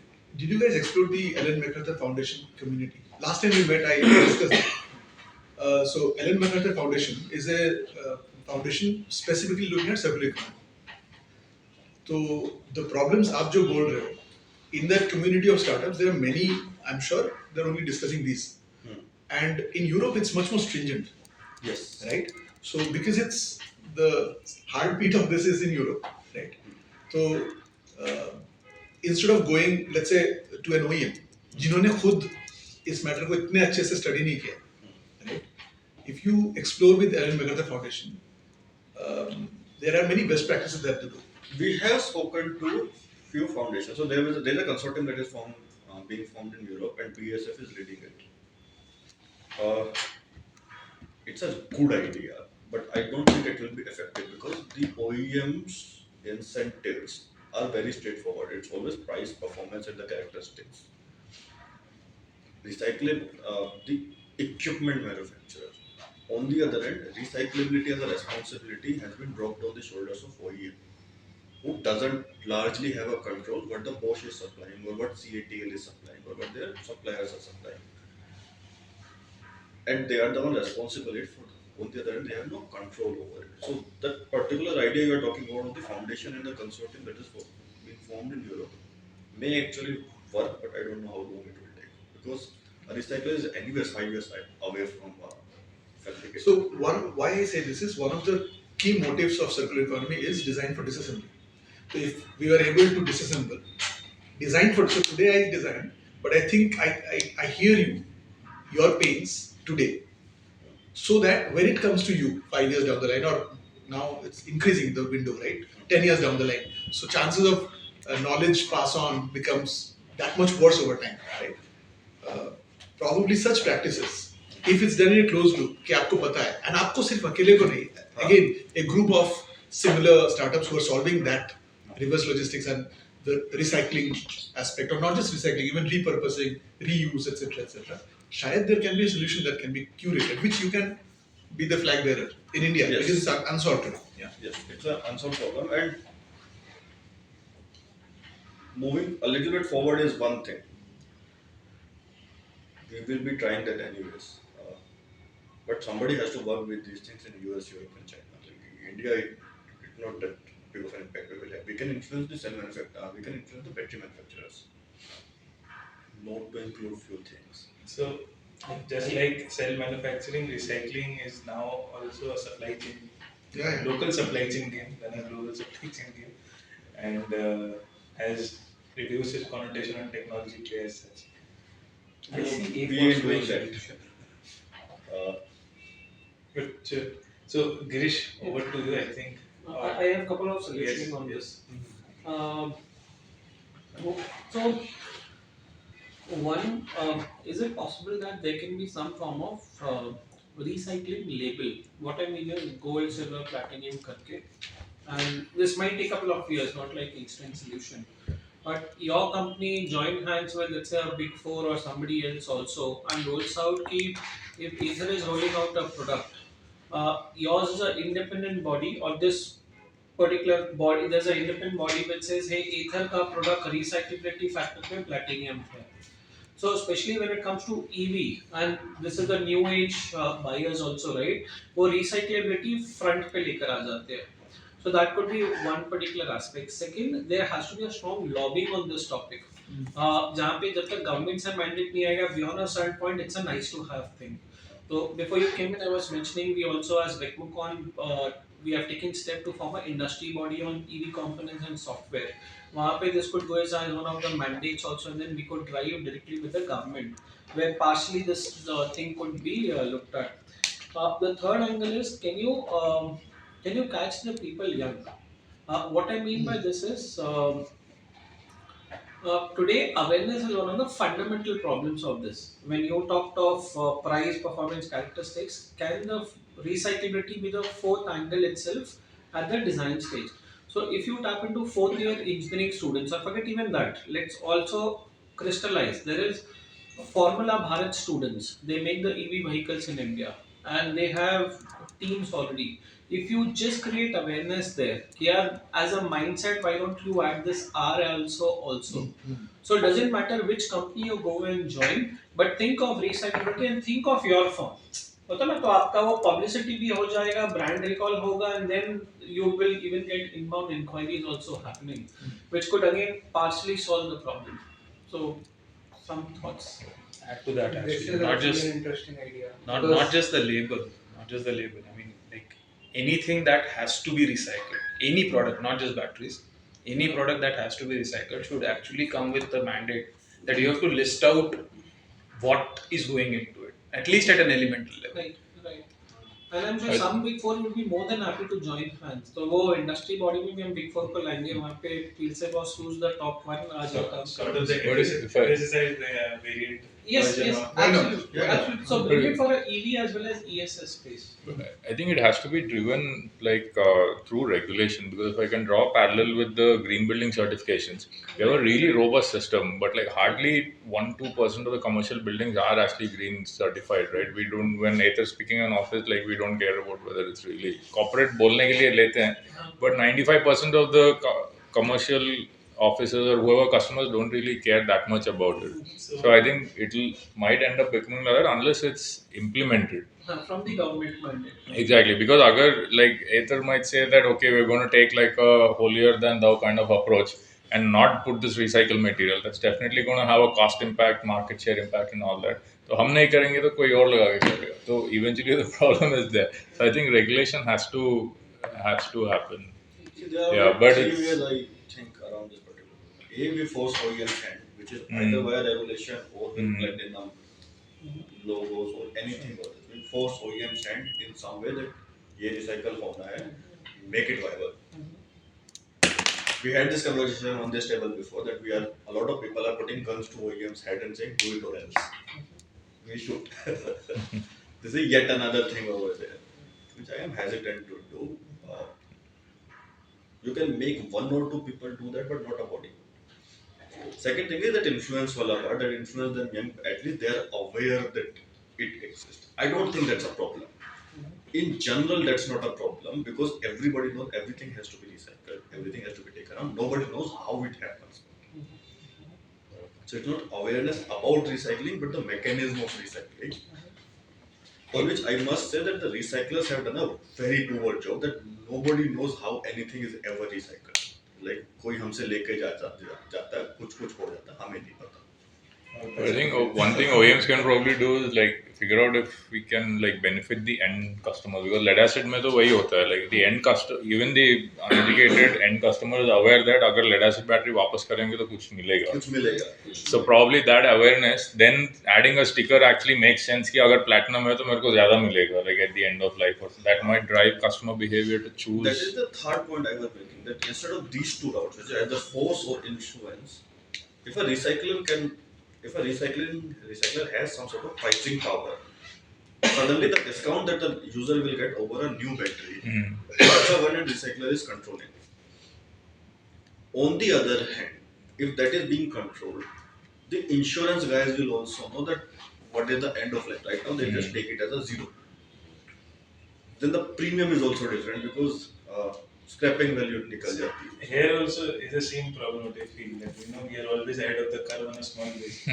So here people have over engineered to solve for what do you say residual value, that I can refurbish it, rescale it, do this. In the quest of finding an optimal value, we are denying the salvage value of that asset. So everyone is over engineering with all kind of digital twins, analytics, and globally, like so many battery analytics company have had a right to fame that okay, I'll predict this, I'll predict that, I'll get you a commercial value, this is the maximum value you can get. But nobody is giving you a floor value. That what is the floor value I can get? And by the time it's come to exercise it, like we have been a victim of it and I have personally seen a lot of these things firsthand. So the salvage value is missing. Like okay, boss, I can get $100, but what is the worst thing I can get? Zero. Second life battery is a perfect example of over engineered under design. मतलब ये भी कर सकते हैं, ये भी कर सकते हैं, होता कुछ नहीं है. So there is a FSI version of that company what we were discussing. Maybe I'll discuss about it at the end of this conversation. But there's a company solving for it. So gold, platinum, but it's solving at a very fundamental level. It can actually tell you that if it's a two-wheeler of this make, this generation, like it can be, let's say, not Ather, it does not come to Ather yet, but let's say a Migos vehicle. If it's a 2022 make versus 2024 make, it can tell you what capacity, what is the cell configuration, series parallel, what is the metal in it, rare earth metal. Okay. Not only on the battery but at the motor level also. So, Wow. so basically the recyclers will come and say, okay, this is, so at an accuracy of 80 to 100%, you can tell, okay, this is not an asset. Let's say this is not a defunct scooter or a defunct three-wheeler. It's actually a combination of rare earth metal, plastic, rubbers, fibers, and a lot of metals and cobalt and other elements.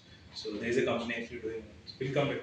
Okay. Whose idea was this to put FSSI logo over there? No, no, Uh, yeah, No, there was a element- logo and then that got elaborated into the extension. I mean, if that can happen, that's a fundamentally very good no. idea. That's happening. There is a company solving for it. Because calculating that is very easy. Grind it up, put it into a machine, it will tell you what it has. See, I see that as a good idea for a simple reason. Okay. Most of the things you're talking about are additives. Huh. Okay, they come in very small quantities. It's actually not going to do anything to your No, resale so- values and No, stuff. so the idea of the resale label, what we're saying is just to segregate into this metal, the component, rubber, and all this thing. Just like you take a chips, it shows you this is the carbon. What will happen in your body, that's up to you. But this is what it contains. So No, but see, the thing is, these things are primarily additives. The problem to someone like a recycler, see, recycling is chemistry. Okay, additive comes in, you don't know that it's there. It's going to go as an impurity in one of the outputs. Okay, you don't know which one is the So system not that designed will for. be left to the intelligence of the recycler. So at least you have a base level understanding that this. Yes, at least if you know, you can design for it or say that okay, leave this out. Let's say as a recycler, you get a 2022 model of a Bigos Proxy Cream, which has a 3.8 kilowatt hour battery pack. Now it's already end of like 3.5 years. If you get it, you have to open it, discover it. But if you have a base level information, that is a library, that this batch of this vehicle this generation has this chemistry series parallel come with this much of it. It at least solves for some of your problem to build your intelligence. That is a problem that is better solved with that particular that is designed for disassembly. Because if you are going to disassemble, Yes. You know what is inside it. what is inside? With fair amount of confidence. No prediction, real Actually, with transparency. MHI, we have the Vahan portal, right? So it's a start. It's not perfect, but it's a start. So if such data is attached, where अभी मान लो Jupiter का इतने गाड़ियाँ बिकी, it's there on the database. Aether की इतने गाड़ियाँ बिकी, we know, etc. And therefore we know we can track each कि कौन सा कब end of life में आने वाला है, warranty, etc. That kind of a technology stack, basis a larger database can be built, and then you can ready yourself for what is the upcoming scale also. If I can get a commodity bill, I will be very happy with it. इतना glad है. But ERP certificate में जैसे cell level पे कुछ कुछ मिल जाता है. हाँ, Right. Cell is easy. Cell has been fairly standardized now. There are not that many surprises that comes in Cell anymore. So Facilities basically, are all different. basically what Batimo does at the cell level, there has to be something at the battery level. Like we have, but I think we conclude on it. Great. So Girish, over to you to maybe give a conclusion. Any problem statement that you want to drill down on this, and lastly, like what is that 3 point that you had in mind that you want to empower? Because when we go back, we also want to carry forward those, especially the contract thing which you were saying. Sure. So contracting, let me actually ask a very fundamental one. Who do you think is responsible for contracts? Is it purchase? Is it sales? Is it legal department? Who do you think? All put together. Okay. You can't go wrong with this answer. Anyone else? And purchase. Okay. I think the owner of that cost center, whoever is signing that contract. So I probably see very differently. I see it's actually the CXOs of the company which are actually responsible for contracts. When it comes to obviously purchase, manufacturing, sales, legal, they can only contribute to that topic. The reason being, a company's existence is at stake because of contracts. I don't know how many people are aware. There are a bunch of suppliers which used to work with Maruti. They have got closed for fundamental reason. उन लोगों का contracts were not proper. What I mean by that is tomorrow there is a field campaign or XYZ thing happening. The contract is not giving sufficient risk mitigation measures कि boss company बंद हो चुकी है. Now, is this sensitivity there in your respective organizations? Second, there is a huge financial liability, especially in the era that we are talking of EV, ESS, so many moving variables and all, right? Every week there is a new learning which keeps coming up. How are your contracts protecting your organization? Let's take some few examples. Limitation of liability. Now, there's a company X, a battery manufacturer, trying to say, hey, yes, I'm just selling this particular battery pack. कल को आग लग जाती है कहीं पर, and there is a human life which has got lost. How do you even quantify that part? Is your contract protecting you against that, or your contract is so open-ended कि बस लाले पड़ जाएंगे types? And then when it comes to these aspects of limitation of liability, how do you even do a negotiation stage 1, 2, 3 and all? So imagine you get a contract from the customer because you are into largely the supply chain angle. So I'm saying, let's say I'm a customer, I give a contract and there is no clause of limitation of liability. What do you feel will be the repercussion if there is a major fiasco which happens in the field because of the product? Legal cases and again loss of reputation. Everything. वो सब तो रहेगी plus because most of the time people see कि यार 30 पन्ने का 50 पन्ने का कॉन्ट्रैक्ट या 20 पन्ने का वो क्लॉज ही नहीं था limitation of liability so people didn't even bother to review कि क्लॉज ही नहीं था क्लॉज होगा तो रिव्यू करोगे ना but if that clause itself is missing means it's a open ended liability that the company is carrying as a very very subtle point which even many times experienced guys they miss out on these fundamentals. And here, so there is an angle around it. We were talking of today, lot of customers they are imposing penalty onto the suppliers.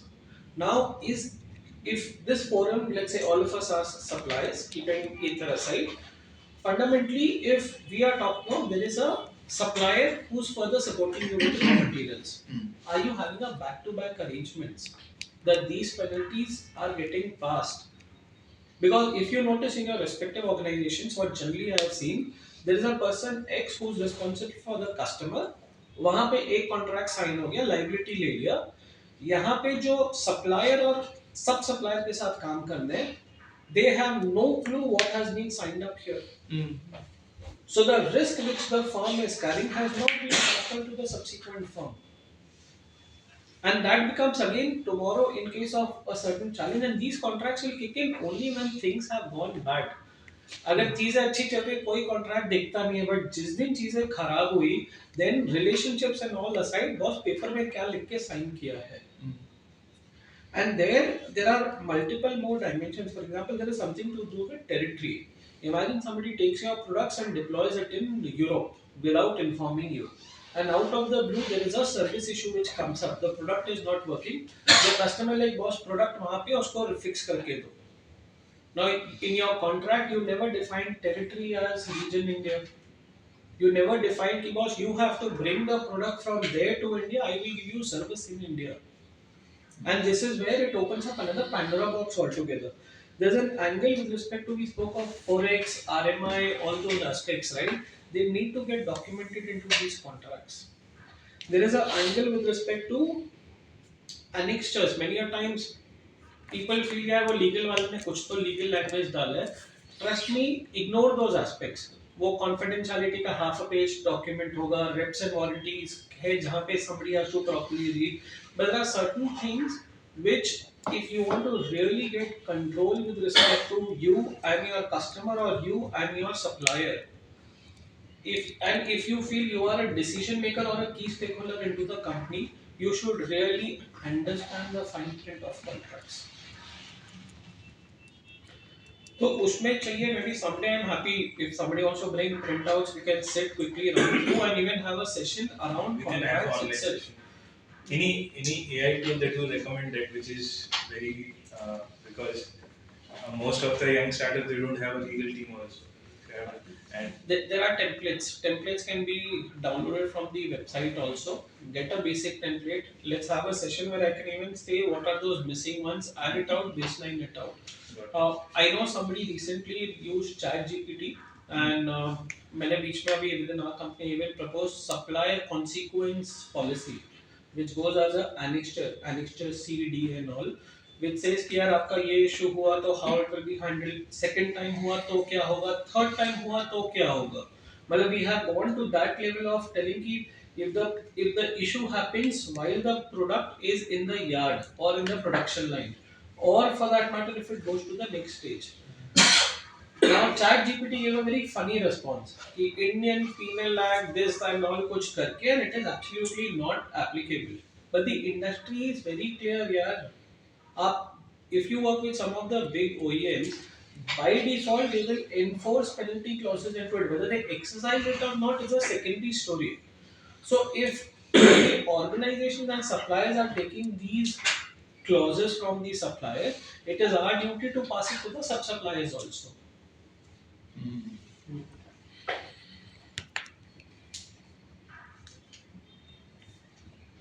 One of the very basic clause which gets missed out, and I worked with a lot of law firms also in the past, and by the way, I'm not a lawyer by profession. It's more of काम करते वक्त होता है ना, contracts has been one of the key aspects which I picked up on the journey. Look at your own respective organization contracts. Is it having a, what is the SNOP ka schedule? What I mean is, customer has to give 1 month binding forecast and 3 month rolling forecast. Now most of the times mature firms में हाँ ठीक है, it's a standard practice. They might have heard of this concept of SNOP or 1 month binding and 3 month rolling forecast. Boss लेकिन अगर आपका वो contract में नहीं आ रहा, tomorrow it holds no value. Second, this SNOP has to get interlinked to say what is the variance which is applicable. For example, your rolling forecast में next month में आपने 5,000 BMS मंगवाए हैं, उसके नेक्स्ट मंथ में 6,000 है, 7,000 है and something. Imagine out of the blue the customer से 6 नहीं यार, मेरे को तो सिर्फ 4,000 चाहिए या 3,000 चाहिए। Who will sit on that idle inventory? The supplier, right? Working capital जो यहाँ पे एक्चुअली लिखा हुआ था, वर्किंग कैपिटल की धज्जियां उड़ गई। क्यों? क्योंकि पूरा पैसा जाके वो इन्वेंट्री में लॉक हो गया और हमने वो क्लॉज डाली नहीं हम एग्रीमेंट्स में कि the variance that is possible in the first month, second month and third month cannot be more than 5, 10, 15% or 10, 20, 30% respectively.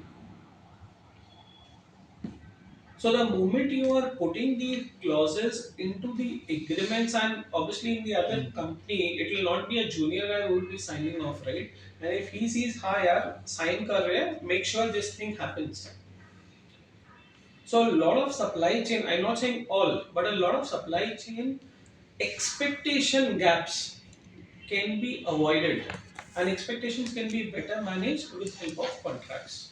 And in your experience, is there an active case where a supplier and let's say an OEM or anyone have actually disputed a clause like this and was there a favorable outcome towards the supplier?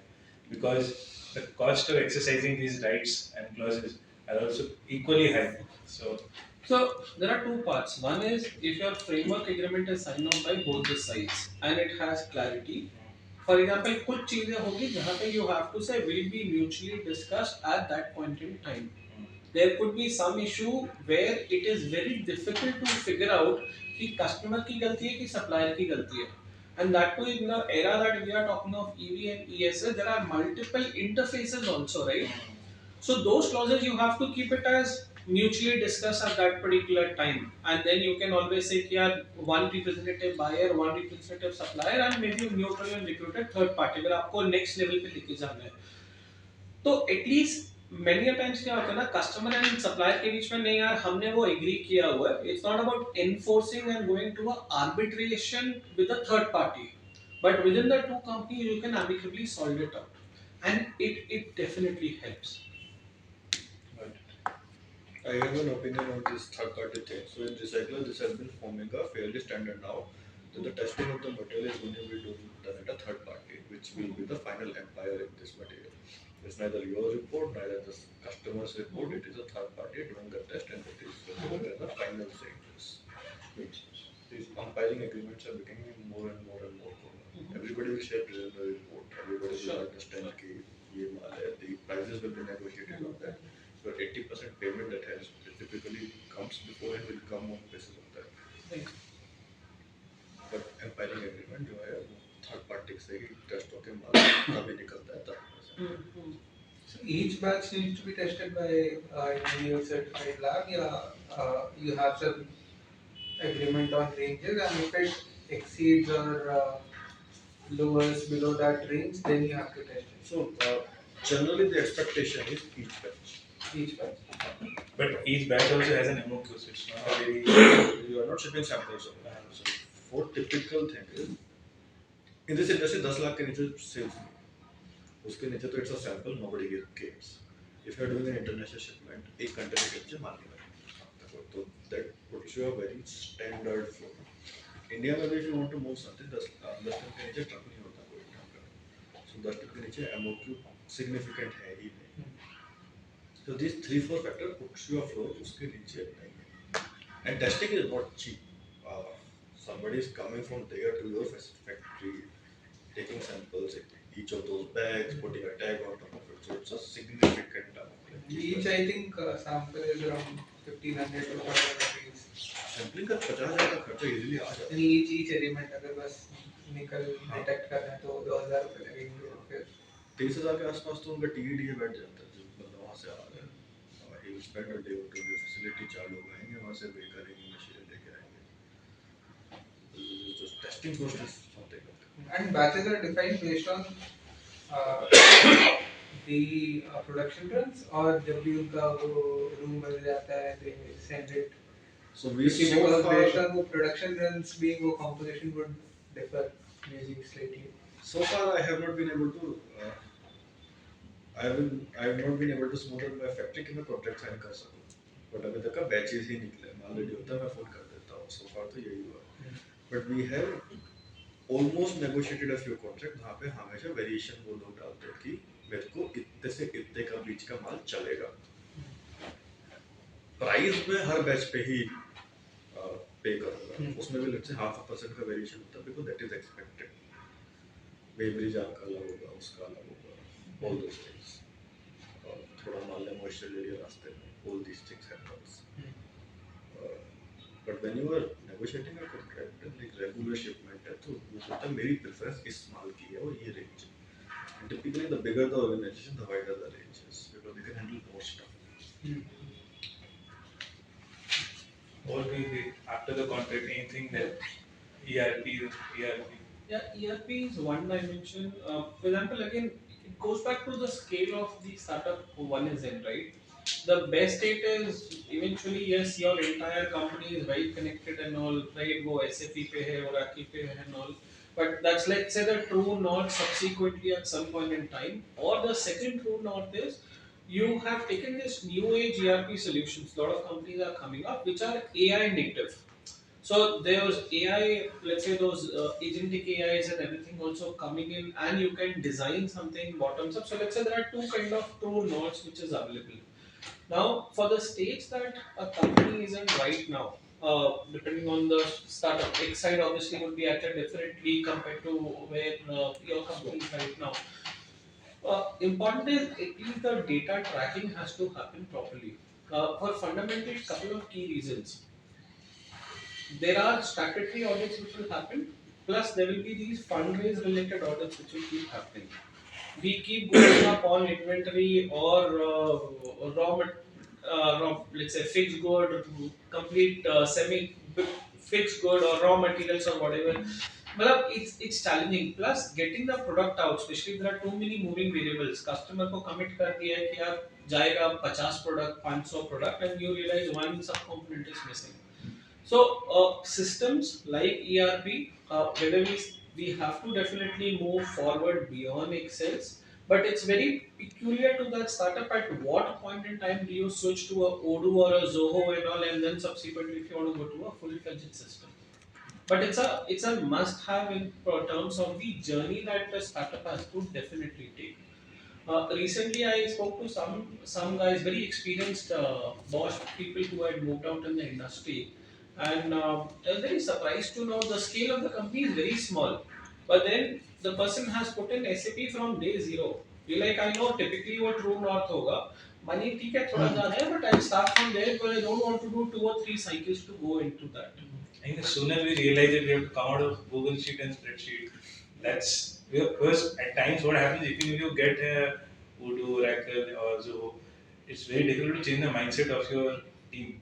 That they're still in the mindset ki how to they don't know what to inventorize, what is GRN, consumption, and you're chasing that okay I have to make 100 units. You don't have those components yet, but नहीं शुरू हो गए ना. But again, but is it wise from a? Is there a metric that cost wise, like human work hours spent on Google Sheet, spreadsheet, manual planning? Because most of the reason why, let's say, Soft Design is an early stage company, will not get into. I don't know if you have a ERP yet, but will not get into an Odoo or Zoho, which is the basic ERP. Basically, from commercial point of view, is it only commercial? Is it mindset? Like because you also procure certain things, you also manufacture, assemble. I think it is a readiness level, the way we look at it. To put any line item on an ERP system, first you should know what is the line item for sure. So that is where I was talking about that you're in the initial days, if you're building something new, You're discovering. you're discovering. So that's where that spiral model comes in. Once you have some maturity, you know कि मोटा मोटी यही होगा, 90% bomb यही होगा. Then you're more closer to deploying a V model. That's when ERP can come in. But I really like this question. I want to know, are there any the commercial part of it? Like now SAP, do they have? I've never explored. Do they have any startup? No. So I think journeys you start with Zoho. So is it always the recommended path? I believe this is my. Most of the time, because see, SAP is also very strong at a Too system level, rigid, right? right?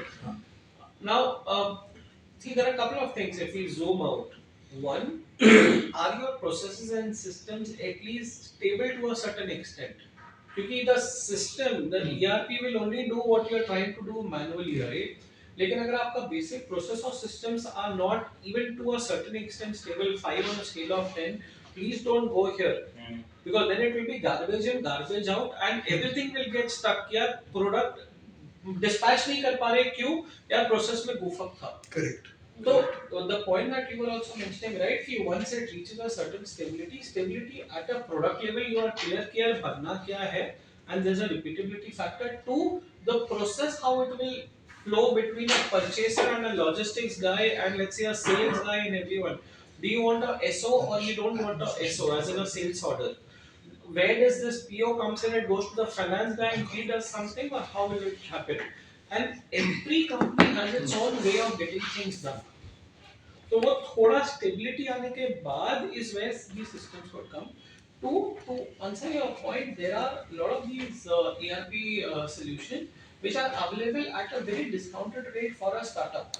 So it's not like यार बहुत ज़्यादा पैसा लगता है. It's more of a misconception unless you go for the, let's say, the real gold standard globally. But if you just get on, there are quite a few startup related discount and credits available. We are actually planning to explore some things in the next So 3 to 6 months. would it be right to assume that if a startup has implemented some kind of ERP internally on a manufacturing, is the first sign of some maturity? Yes. They have come out of the hustle and Correct. And also customers will appreciate that. Yes. So if you come purely here, we all exist because of our customers, right? And no other reason. Now customers would appreciate, oh wow, ERP डाला है. मतलब at least there is some level of predictability which can happen. नहीं तो it is that Excel file खोलो, Excel file में वो material है नहीं है, sorry manual entry था वो 50 के बदले सिर्फ 10 लिखा हुआ है. फिर ये ERP अगर हम लोग implement करते हैं, right? And at that point, switching over to a more mature ERP, which is a little more dependable, also audit purposes में relevant है. So, is that switch over? I don't know how many of you have gone through that experience. Is it a easy transition, or is it something that you have to do your entire? So point is, if you start from certain base, it's easier to engage a professional firm to do that migration, and Okay. it's far more easier than start directly migrating to an SAP.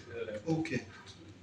So Shubham, did you Interesting. migrate to an ERP, or is it still that you have planned it? We are for last 6 months has been discussing, and I am as a founder has been put into the pressure right now from my team कि boss करना है. नहीं समझ मस्त है. इतना follow up नहीं हो रहा है. हाँ. So अभी तो मतलब the CA that I have hired, the accountant that we have, the factory manager that I have, सब लोग आके meeting में बोलते हैं. Now the question became that do we have an SAP or Odoo or something like that, या फिर ये लोग जो Tally से कर रहे हैं उस पे manage हो जाएगा. Right. So right now it's a question of which tool rather than good review. Is commercial like licensing fee or the login annual fee is a very strong factor to adopt, because most of the time people say कि महंगा होता है क्यों करना है, and in the quest of that nobody explores it only, and the cost of missing out on it is way higher than whatever you end up paying. I mean, SolidWorks subscription is also not cheap. But there are hacks to it. SolidWorks you use a lot of Not as an organization. In my pre-seed round, you wanna do it, but if they find out you are doomed. And I'm just saying candidly. But we bought that very early on, that SolidWorks subscription, and like, we bought G Suits very early on. We had few more subscription like this Keka बहुत जल्दी लेके आए थे. करना है तो करना है, right? So it's about whether it crosses that threshold कि यार ये तो करना ही है. You are getting some heat from your inbound pressure. But I mean, there's a limit to willpower and jai bata this. In the end, these are the systems and the procedures that you have built into the system that survives. कि boss Saturday शाम को inventory report सबको जानी है, तो जानी है. Only two ways to do it. Either your factory manager, both of your factory managers are sitting पूरा Sunday, पूरा Saturday सुबह से लेके शाम तक का, and वो लास्ट को शाम को भेज रहे report. Or they have generated it. कर लो उनके man hours calculator उसका खर्च. That is something you are comparing with the ERP का cost, not Yes. check करने का. Not that, yes. I have a different question over here. when it comes to ERP, what you were saying that when you half of the time you don't know what to put it in there, especially at the product design end. Is an organization implementing ERP both for us and the people whom we are working with? Is a sign that they have moved from a seed stage to a series A or a venture? Fair. Same argument. No difference in understanding. Maturity is not just, वो spiral is not just product development. It is also in the process जो आप बोल रहे हो. Generally you as a part of the team, even if you're not the founder, founding team, आपको sense होता है कि हम लोग एक maturity पे पहुंच चुके हैं. I think now we need certain things in place. Like in our little setup also, we have many processes already implemented. And my entire team goes through certain courses from time to time. Now everybody understands the fee model, for example. So these are things we have to gradually roll out. Cannot just impose कि यार कल से I need these things as new matrices. There's a old saying I got to know through some of my interaction that if a small business takes a loan from SBI, HDFC, they will proudly put a board financed by hypothecated by. But if it takes from a random NBFC, they'll never declare it because that's a sign that okay, there's something wrong with you, and that's why you've gone. So maybe ERP is that, like there will be days when young startups will proudly say that okay, they are molded on an ERP or something. I have one more question on the contracts. Contracts for especially a CXO or something is always a time problem. Yes, you are supposed to read every line. Yes, you are supposed to understand it.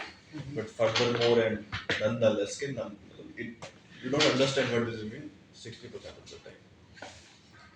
And a contract length between a 3 page, which is the meat of the contract, and everything else over there. At one point, at what point of time you say कि ये मैं contract negotiate करने में 6 महीने अपने लगाएगा, doesn't matter do I get the right thing or not, or what point of time you say कि just sign the damn thing and move forward. So these are the two pathways when you choose when you're negotiating a contract, and how do you decide among these two pathways? So there are two parts to it. One is how. The second is okay. How की दो elements बता दो. Many times I've seen fundraise शुरू होने वाला है या fundraise चल रहा है and it's like boss contract है कि नहीं है. It does not matter कि अंदर वो penalty clause अच्छा है बुरा है limitation liability है नहीं है तेल लेने का contract sign है नहीं है. 0-1. So what so you know what you will do, right? You will tell your purchase guy or sales guy, boss, I don't care, मेरे को proper contract चाहिए ये. Then obviously you have to compromise on certain positions. The second part is many a times teams lose a lot of time in negotiations, and this is where when I say it's a responsibility of the CXOs or the founder, you can actually design a playbook. In fact, imagine this playbook is like this. Limitation of liability, this is our base position, this is negotiation level 1 2 3. 1 2 तक आपको वो था ना in the meeting customer के साथ supplier के साथ बैठ के क्लोज कर दो. थर्ड लेवल पे अगर जा रहे हैं boss you just have to come and talk to me once. Let's say there are certain more clauses, you have designed the playbook. So as a founder or a CXO, you are optimizing your bandwidth very judiciously. So it's not clear you have to get involved into each and every contract. No, this is where your delegation comes in with help of the playbook. The problem is many a times there is no playbook available. And then whether it's a purchaser, whether it's a sales guy, whether it's a legal guy, they're like यार इसके लिए यार फिर बैठते आओ यार 5 जन आ जाओ सर्विस हेड भी आ जाओ आप भी आ जाओ अभी बताओ करना क्या है. बस आप वो पहले ही कर दो ना. एक सर्कल ले लो आपका CFT का right from your service guy logistics guy purchase guy sales guy legal guy and once your base template is created, just create the playbook and then based on the clause you say this is where let's say the VP itself can approve and close up. This is something which has to go to the CXO. In some cases just FII is sufficient, in some cases the explicit written approval is required. आपने एक बार you also referred to ChatGPT. Yeah, it gave us some unreasonable response. So, would you think that if you have a playbook in place, now ChatGPT is much potent a tool which is now already tuned as per your zone of possible agreement. Let's say कि यार इससे नीचे मैं नहीं बेच सकता, इससे ऊपर वो नहीं देगा. So I prefer to do it other way around and I've gone through these journeys. अगर आपके पास एक अच्छा टेम्पलेट है and if you do the right role playing in ChatGPT, it's not just like यार ये कॉन्ट्रैक्ट है बताओ. You have done the right role play, context set किए, role set किए, boundary conditions clarified and everything. उसके बाद it can help you identify the gaps where you can say please help me strengthen more, but I will never go other way around कि पहले पढ़ लो अब बताओ gaps क्या है। हाँ कि आप एट स्टार्ट जीपीटी आप कॉन्ट्रैक्ट बना के दो नहीं, या there are lot of places you can get a standard template. आप वो लिखो, उसको स्ट्रेंथन करो and take the experience of your core team which has gone through the cycle of pain कि यार कस्टमर से ये प्रॉब्लम आता है या सप्लाई से ये पर्टिकुलर प्रॉब्लम आता है। There are few things I say 80-90% is common across in the industry, but वो जो 10% 20% आपका deviation है which your team can share is where co-create that delta part. So there is a tool Harvey Veda. So you take 5-10 contracts. Till these are your best negotiated contracts. These are the worst negotiated contracts. And Harvey Veda in terms of it's like an advanced specific legal chat GPT version AI model. It'll again give you your template. And I am an EV company involved in this. This is my best contract. This is my worst contract. Suggest me something to save money. And then you get. Also, there's a hack in contracts. If you have friend like Naseem and Long Nine, ask कि तुम्हारा lawyer कौन था। तो मेरे पास वो पूरा spread है ना। 90% प्रॉब्लम सॉल्व हो जाते हैं बिकॉज ये लोग संभाल चुके हैं। अभी भी संभाल ही रहे हैं। संभाल चुके हैं। And that's where the maturity of the ecosystem plays quite an important role. If you have 7 or 8 lawyers, they do not bill you a bomb and will not waste 24 hours in confidentiality में if they use क्या करना है। Startup India template is also good, मतलब हमने वहां से शुरू किया, वो लेके I mean we send that to OEMs कि यार ये हमारा टेम्पलेट है आप बताओ, फिर ओईएम उसके पास है रिसोर्सेज कुछ घिसाई किया ऑलरेडी, बोलते यार ये को ऐसे करो इसको चेंज करो, तो वो जल्दी होता है, like within a few weeks probably you are done. मुझे एक फाउंडेशनल क्वेश्चन है विद कॉन्ट्रैक्ट्स एंड मैं of course I am not saying कि contracts are useless, but if you have a judiciary जहाँ पे things are not getting closed, right? There's so many pending cases and contracts are never for the time when it's hunky dory. ये तभी है जब सब कुछ यार we can't talk eye to eye, right? And contracts by default, I mean I don't know if you can correct me. I think it's a David versus Goliath kind of story कि एक बहुत बड़ा आदमी है और एक बहुत छोटा कोई है, इसने आईपी बनाया, इसने चोरी कर लिया, कॉन्ट्रैक्ट ही इसको बचा पाएगा, ठीक है। इसमें भी दो इश्यूज हैं, एक है इसको रिप्रेजेंट कौन करेगा। Today if you go to any legal firm and से यार कल को अगर टेस्ला ने मेरा आईपी चोरी कर लिया, will you represent me? I mean of course it's a silly proposition but you get the core nuance. जो बेस है वो ये है कि यार रिप्रेजेंट कौन करेगा और करेगा भी तो कब सुनवाई होगी, when will I get justice, क्योंकि अगर that is not happening contracts हो क्या रहा है exactly, right? So how do you address that? Let me rephrase that question. What are contracts for? काहे करे इतने मरवाई? Are they just an handshake agreement in written, or there's more to it? So I look at it as two parts. One, it helps bring in clarity in the execution team between the two organizations. So if you are, let's say, a customer and supplier, there are multiple teams which gets involved, right? आपका purchaser होगा, एक tech team होगा, एक logistics team होगा. What is that boundary condition that both the companies have aligned with? The classical example becomes यार product में issue आ गया, मैं आपको भेज रहा हूँ, डेबिट नोट भेज रहा हूँ, सडनली यार finance guy will be like ये डेबिट नोट तो मैं एंटर ही नहीं करूंगा, और जब माल आ जाएगा आपका लॉजिस्टिक्स वाले के पास, लॉजिस्टिक्स बोलेगा मैं इसका क्या करूं, मैं क्यों एंट्री करूं, इसका क्लैरिटी नहीं है। And it could start varying from customer A versus customer B. एक कस्टमर ने आपने एग्री किया होगा रिवर्स लॉजिस्टिक्स, वहां से अगर गलत खराब माल है to bring it back to your warehouse, you will bear the cost. But that you have agreed only for in warranty cases, not for out warranty cases. Now, how do you even differentiate those and bring in the systems in the company to say, even if you have to track in Excel, was out of warranty का अलग से track करो और once a month reconciliations होने हैं. And this reconciliation has to happen between this person, and here is your escalation matrix. Now, these for me are part of the contracts where your execution friction points reduces significantly. The problem that happens many a times, startups feels चलो आ जाओ यार, चलो करते हैं देखा जाएगा, as in when आएगा, हम तो वैसे ही हसल करने के लिए उतरे हैं स्टार्टअप्स में बॉस, लेकिन ये तो अननेसेसरी हसल मार लो ना आप। मतलब जो चीजें सिस्टमैटिकली सॉल्व हो सकती है वो नहीं करके हसल करना। तो इस चीज के लिए अगर आपका ये कॉन्ट्रैक्ट क्लियरली डिफाइन करता है कि यार बोथ द कंपनीज कैसे काम कर रही है और multiple software aspects of this. दूसरा हो गया when things go horribly wrong. Let's say for example जब आपका कोविड आया था, it was a black swan event, right? Your forced measure clause actually saved a lot of companies from penalties in the beginning. Forget about 20 to 23. 2020 में तो people like अरे माल क्यों नहीं आ रहा, किधर है, penalty डालूंगा, माल लेकर आ। If you don't have a forced measure clause, both those companies in some cases they have actually started penalizing. तो this is for that worst day at least आपके पास जो दो तीन की क्लॉजेस होंगे, लिमिटेशन ऑफ लायबिलिटी हो गया, इंडेमनिटी हो गया, आपका ये दूसरे फोर्स मेजर्स एंड ऑल आ गए, ये उस दिन के लिए है, बाकी सारी चीजें अब के लिए है। And it is required both, नहीं तो आपके frictions execution is bound to get slowed down. And most of the time companies feel यार contract बोले तो legal. Boss, legal is the last guy in the room you require in contracts. It is basically धंधा चलेगा कैसे between two organizations. But many a times people feel अरे वो legal language का लिखा है, legal language यार तीन दिन है, essence समझ लो आप क्या लिखा है। IP का तीन essence होते हैं, irrespective of 2 पेज का agreement है 4 पेज का, उसका अगर तीन fundamental essence आप समझ गए, you don't have to read any IP clause. आपका आईपी आपका है, मेरा आईपी मेरा है, साथ में अगर आईपी करेंगे तो साथ में देखेंगे, उसका सेपरेट एग्रीमेंट होगा।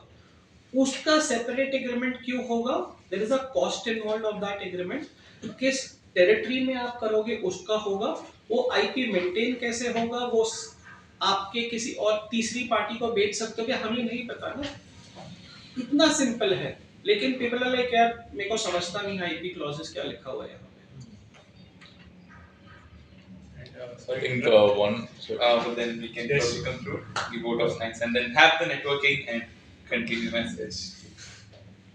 Does that clarify why contracts? It's a good answer, man. It's a good answer. And जैसे आप बोल रहे थे, I was also thinking कि हाँ यार सब हमेशा डेबिट गलत जैसे इन्वेस्टर का आ गया, राइट?